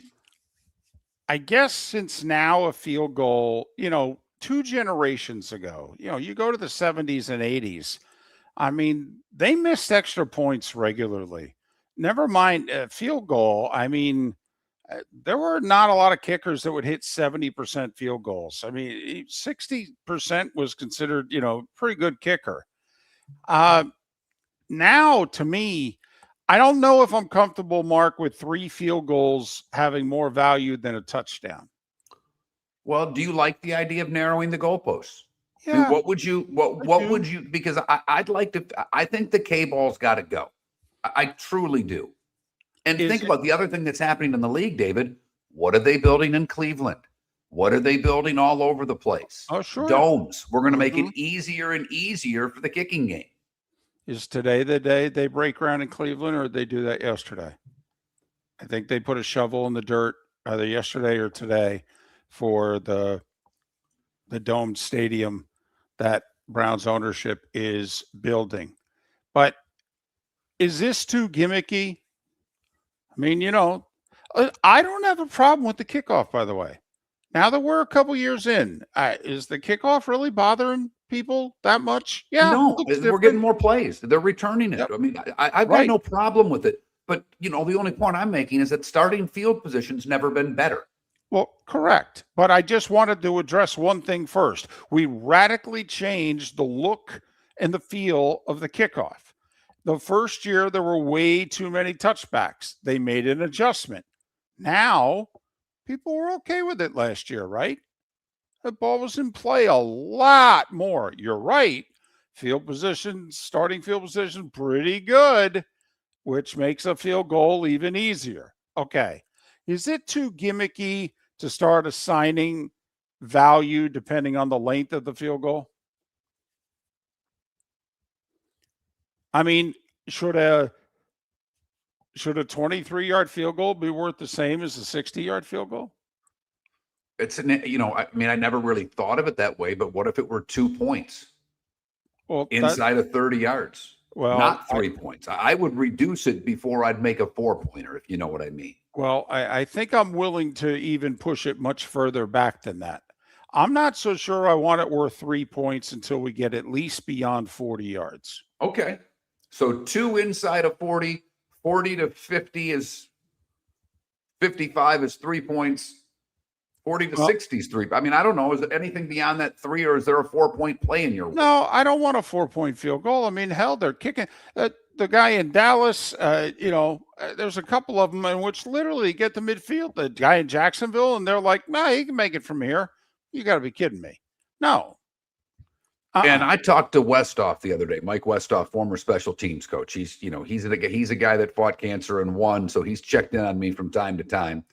And after 3 minutes of how you doing, we're talking football. And he's telling stories like he always does. But he said it. He said it on our show, and he continues to say it. He's like, there's going to be a 70-yarder. I don't know what to tell you. With the ball and the leg, there's going to be a 70-yarder. Well, the Jags guy did it in the preseason. And what are we at, 66 now? Right. In the regular season? So I'm just wondering. I want more touchdowns. I want more touchdowns. Now, I know that I'm also the guy who believes, God, do we have to going for it on 4th down? At what point do you get a field goal? So the one does contradict the other. But I just think a touchdown needs to be rewarded more. So I might leave field goals alone, but there's a part of me, Mark, that now believes I don't know if I like the fact that 3 field goals beats a touchdown. Because touchdowns are we're having less of them. It's becoming harder to score them. Teams are literally designing their defensive strategy, letting you go up and down between the 20s and building defenses to be really good in the red zone. Well, I think that to me, it's 2 things. One, the K-ball's got to go. Okay. That is the simplest one. We use 1 ball. The kickers don't get a special ball. Secondly, if you narrowed the goalposts, then it makes it more difficult to kick a field goal. I don't think I think the point that you made, that I could stand in front of the competition committee, and I don't think it would be too difficult, David, to get the data on field goal percentages through the decades and where we are right now.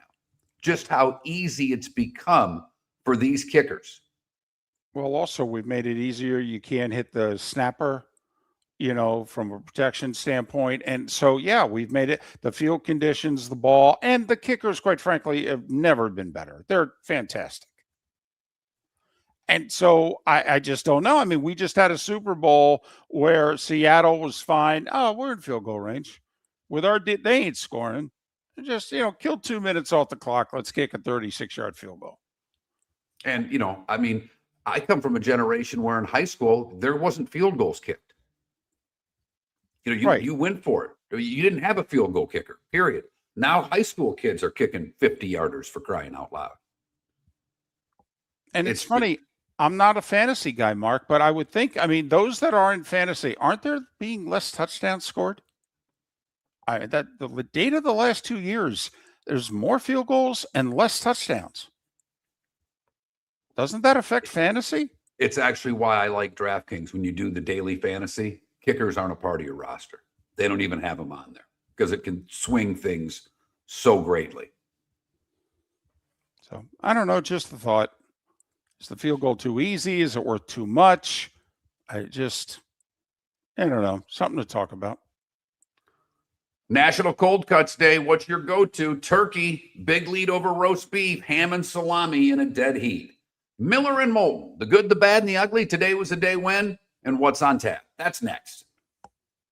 The fun is happening now at the Southwest Florida Ag Expo. Bring the whole family. Thrilling midway rides, delicious fair food, good old-fashioned Florida fun. Experience agriculture up close. Meet the farm animals. Celebrate a community's roots. Live entertainment, family activities all day long. All under one roof at the Mike Greenwell Regional Park, formerly the Lee County Civic Center. Get details and daily schedules at swflagexpo.com. That's swflagexpo.com. Your roof is your home's first line of defense. At Pelican Roofing of Florida, Ronnie John and their team bring years of experience to protect what matters most, your family and your business. From residential repairs to large-scale commercial roofing, we deliver honest work, fair pricing, and quality you can trust. An upgrade on your roof can lower your insurance costs. Don't wait for a leak to turn into a disaster. Call the experts at Pelican Roofing today. 1-866-9-PELICAN. That's 1-866-9-PELICAN. Online at pelicanroofingcompany.com. CCC 1332512. Let's talk the big differences between Floormeisters and the big box store that sells flooring. Floormeisters is family owned. They do flooring, not doors, nuts and bolts, or weed killer. They specialize in it. They know it. Floormeisters backs their installer, so if there's ever an issue, good chance the boss, TJ, will come out and make it right. Floormeisters prices beat the box stores every day of the week. When you think flooring, think Floormeisters in Naples. Floormeisters.com. Real people, real prices, real quality selection. The Floormeisters, just keeping it real. American Paint Supplies, for nearly 30 years, is your one-stop shop for all your coating needs. If you are a designer, a contractor, a professional painter, or a weekend warrior, American Paint Supplies is the place where experts go to get expert solutions. At 6100 Shirley Street in Naples off of Pine Ridge, American Paint Supplies delivers the best solutions with the best products with the best support. Meet Gene and his team today at American Paint Supplies. Call 239-566-2700. That's 566-2700 or online at AmericanPaintSupplies.net. This is Miller and Moulton.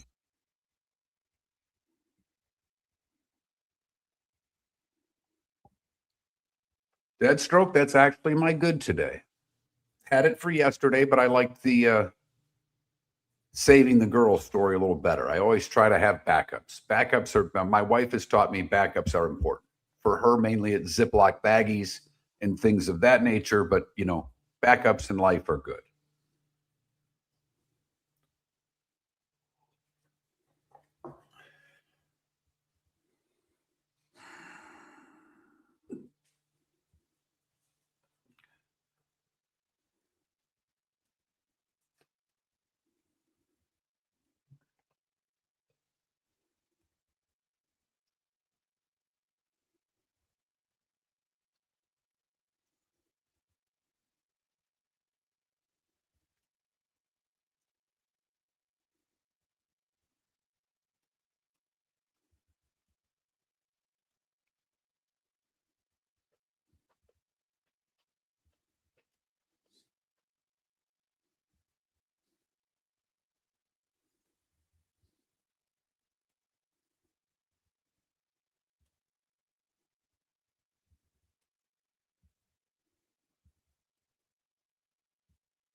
The largies, Deadstroke? What are the largies?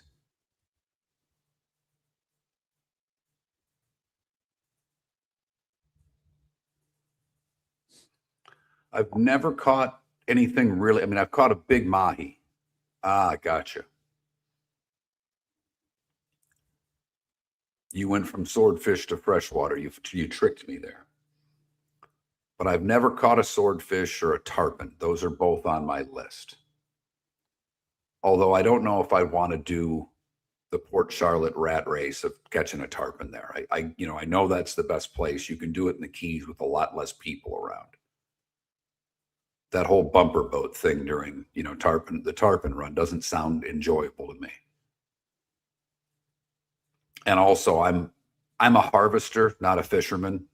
If I'm fishing, I want food. If I'm going to spend that much money to be on a boat, I want food.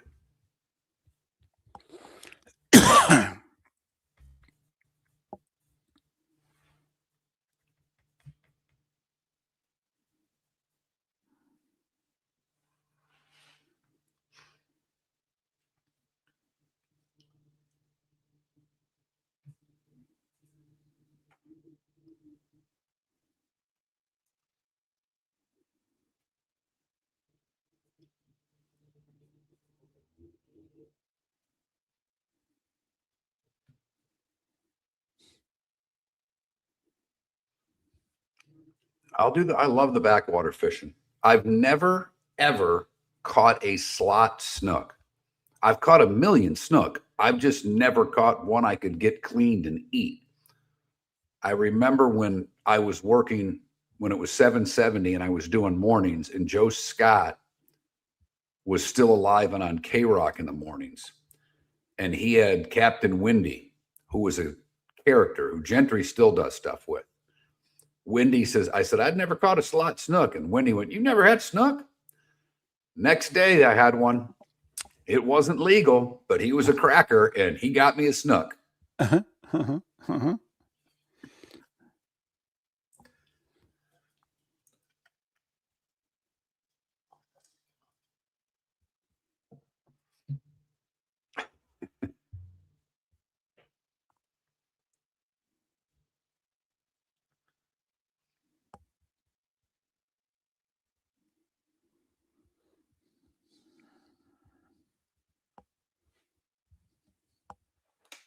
Oh yeah, fillet and release. That's it.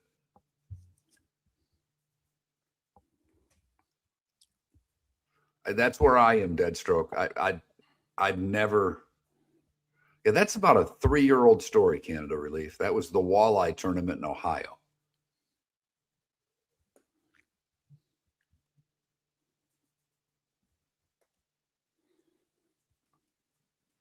Or as they say in certain parts of the world, walleye.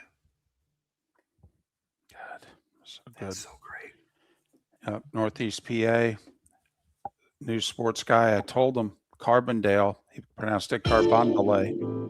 Welcome to the bonus hour, brought to you by Jason and Todd at the Diamond District. And now, here's Mark Miller and David Moulton. 22 minutes till we're done. Top of the hour. Diamond District bonus hour comes to an end. Miller and Moulton, millerandmoulton.com, Miller_Moulton on X. Seth Everett will join us on the show tomorrow. You ready? You know what? I think I am, David. If I didn't know what you had going there, let me get to where I need to go to, because I forgot I'm doing this myself. So hell. It's that time again, nearing the end, but not quite there yet. Here's Mark Miller with Today Was the Day When. All right. Where the heck are we going to start today? Oh, happy birthday, Florida. We became the 27th state of the Union today in 1845. All right. What do you say? So we're 181 years old? 181. How do you say we look for 181? A little wrinkly. Also today in 1845, for the first time, the Senate overrides a presidential veto. President Tyler was the one that vetoed a bill, and the Senate overriding it. The first recognized hockey game was played today in 1875 at the Victoria Skating Rink in Montreal. That's according to the International Ice Hockey Federation, though it's likely to have occurred much earlier. Ann Sullivan begins teaching 6-year-old blind deaf Helen Keller today in 1887. For you Michiganders, WWJ fired up today for the first time in 1922. Two Things in 31, both musically. I'll start with the one that's probably less important. Cab Calloway records Minnie the Moocher. To think that he was still alive and did it in the Blues Brothers is actually pretty impressive. I mean, it's 50 years later. The music in that movie is so good. You know, read something on that. What's amazing is a lot of those musicians weren't doing much then. So the money they were getting for doing that was very, very big to them. And that's why they all jumped on board. And also led to a jump start for many of them. They got a lot of work for a lot of years. But the big musical thing today in 1931 is that the Star Spangled Banner officially becomes the United States national anthem. Do you know when it was written? It was written in 1814. Right. So think about that. And pretty much right away, you know, we kind of looked at it as our national anthem. Yet it took them like 100 years for them to, didn't it like stall in Congress? Didn't it like something was passed in like the 19-teens and then took another generation to finally officially make it the national anthem? You know more than I do. I just know it was became the anthem today by congressional resolution in 1931. Good move today in 1950. The National American Football League reverts to calling itself the NFL after 3 months. I think that's a smart move. Seems to have done okay.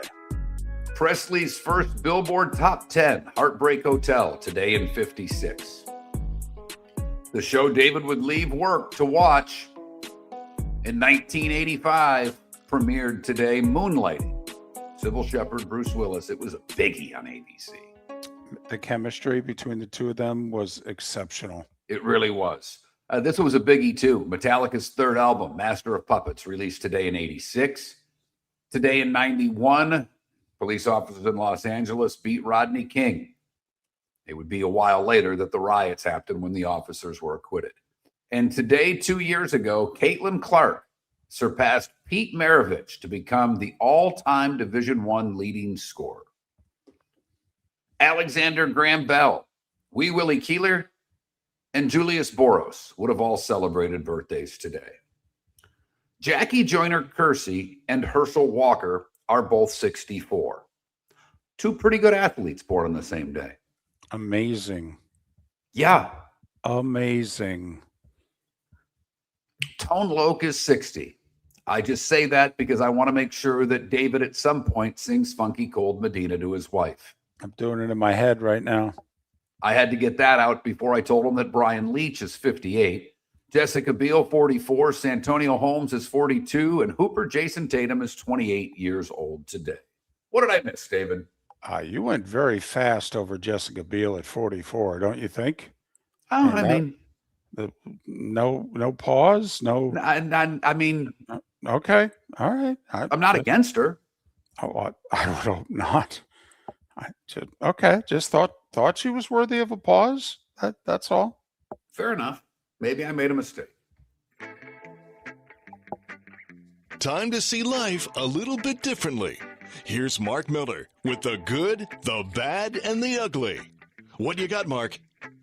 We go to the Florida Keys via Cape Coral, where Captain Jose Rodriguez was out doing a routine fishing trip. Took a little longer because he landed a swordfish that took 5 hours to get in. They traveled 14 miles just fighting the fish. That's the type of fish that they caught. It went 480 pounds, about 11 and a half feet long. It's a catch of a lifetime. The Ida Baker grad, former baseball player, hooking the big fish and having a true great fishing story. For the bad, we stay in Florida, but go to Seminole, where Daniel Abramowitz is back in jail after throwing a frozen coffee beverage at a McDonald's drive-thru worker. David would throw away the key for any crime against a drive-thru worker. It may be up there. I mean, you know, I know you are big on any crimes against women or children. Attacking a drive-thru worker might be third on your list, David. Well, also, I think I would want to, at some point, hold them for 10 seconds to allow the fast food worker to be able to, you know, get a little payback. He threw the frozen coffee beverage at the worker at around 1 a.m. The 28-year-old victim was hit in the face with the coffee. He was identified as the assailant, and he was on probation. So, you know what that means. Go directly to jail. Do not pass go. Do not collect $200. And finally, the ugly, we go to North Fort Myers, where FHP responded to a call for service regarding a man and a young boy standing on the side of I-75. The man told the trooper he'd been arguing with his girlfriend, who pulled over during the argument, and told basically an argument with his girlfriend where she pulled over and told he and his son to get out of the car. While the police were speaking with the man, the girlfriend pulled back up. He was identified as Sandy Laverde, 39 years old. When troopers began speaking with her, they noticed the strong odor of alcohol coming from the interior of the car. And while she got rid of the son and the husband, she left her two 4-year-old twins in the rear seat of the car. Oh, my goodness. She had an open container, a little bit of weed, and told police, "Give me life in prison because I was drinking and had a little cocaine. This is a blanking circus." No, ma'am. You are a blanking circus. And that is the good, the bad, and the ugly on today, March the 3rd. And it's brought to you by the Cape Coral Police Department, hiring new officers, offering great pay, bonuses to sign on, as well as other jobs available in the department. For all information, go to capecops.com. That's capecops.com.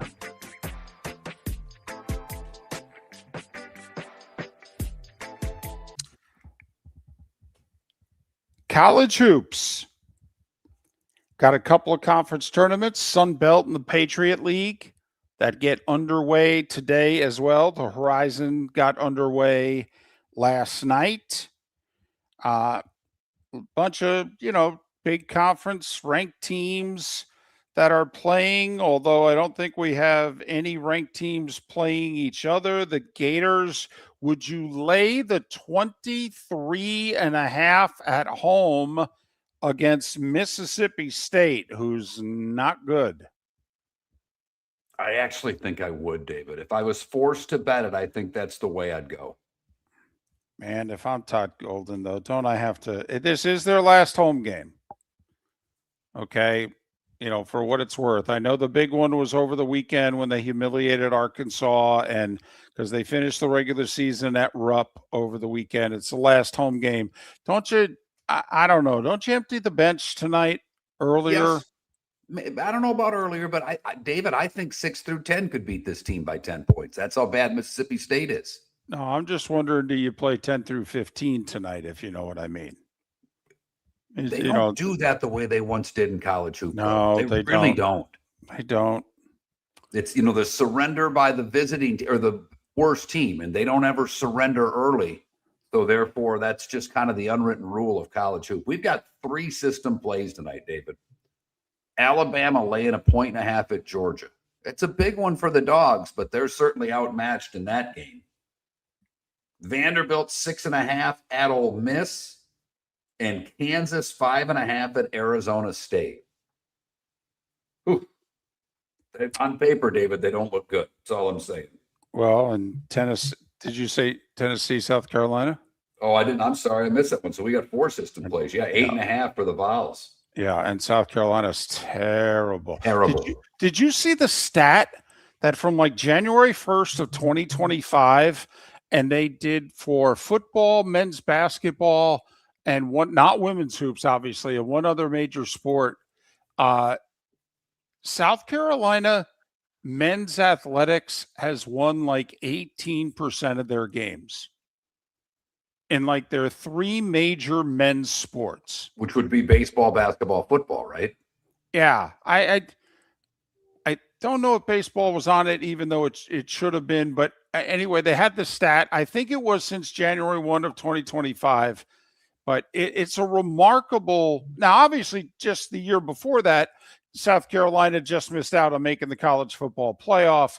You know, the baseball team, you know, not that long ago, it won back-to-back. I mean, but right now, that women's basketball team is like totally uplifting that entire athletic department, that the men's teams are in the tank. Depending on who plays, there could be some good games in the association, but you never know who's playing. The Pistons are at the Cavs.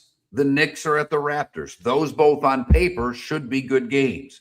The Magic and Heat both at home, hosting bad teams. The Magic at home against Washington, the Heat at home against Brooklyn, both double-digit favorites. Neither of those teams can blow a game like that. They can't afford to lose to bad teams at this point in the season. There's a lot of former Raptors on Knicks and former Knicks on the Raptors. So they usually don't dog it against each other. Just saying. Lightning in Minnesota tonight. That's a tough place to snap a 2-game skid. And the Lightning are favored. Yeah, which is interesting to me. By the way, it is on TNT tonight at 9:30. Do you know they have the same number of points? I mean, these are two of the top 5 teams in the league. This could be a Stanley Cup preview. Minnesota's that good. Panthers on the road in New Jersey. We talked about it yesterday. The Panthers have 12 games left against teams that aren't in the playoffs. They've got to win 10 of them. This is one tonight. And what's interesting is the Panthers at 7 and the Lightning at 9:30. That's the Turner TNT NHL double dip tonight. Yeah, Pens and Bruins also at 7. Pretty good game with playoff, stuff important to really both teams, particularly Boston. I was going to say, if you're a Panthers fan, you're rooting for the Penguins because Boston's who you're chasing. Okay. If you're a Florida fan right now, don't you think best case scenario, you could gain a point on Boston tonight, that maybe Boston loses in overtime or a shootout, but they'll get a point and we need to go to Jersey and get 2? Absolutely. Realistically? Absolutely. Yeah. So big night, NHL and NBA, but both the Panthers and Lightning in action. Panthers against the Devils, Lightning against Minnesota. That's a really good hockey game. That truly is a good game.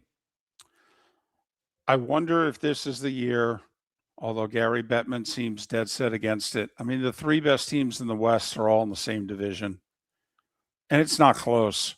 No, David, Vegas right now has the same number of points, or at least did, as Boston, and that's the last wild card in the East. That's how bad that other division is. Right. Vegas is leading their division. So I'm wondering if this is the year that when the playoffs are done, that finally, because a lot of the rest of the league seems to want change to the hockey playoff format, and Bettman's like, no. And usually if Gary doesn't want something, it doesn't happen. Yeah, I'm the only guy in the world that's on Bettman's side. I like the divisional rivalries, grew up with it in the Norris and loved it, and I think it's still good now. But I think I'm on an island with that one. Yeah, I think I might go 1 through 8 in each conference. Miller and Moulton, Hump Day edition tomorrow. Have a great rest of your day. Mark Miller for Sleep Treatment Direct. They are helping me with sleep apnea. And by helping me, I mean curing me. No more CPAP machine. No more snoring.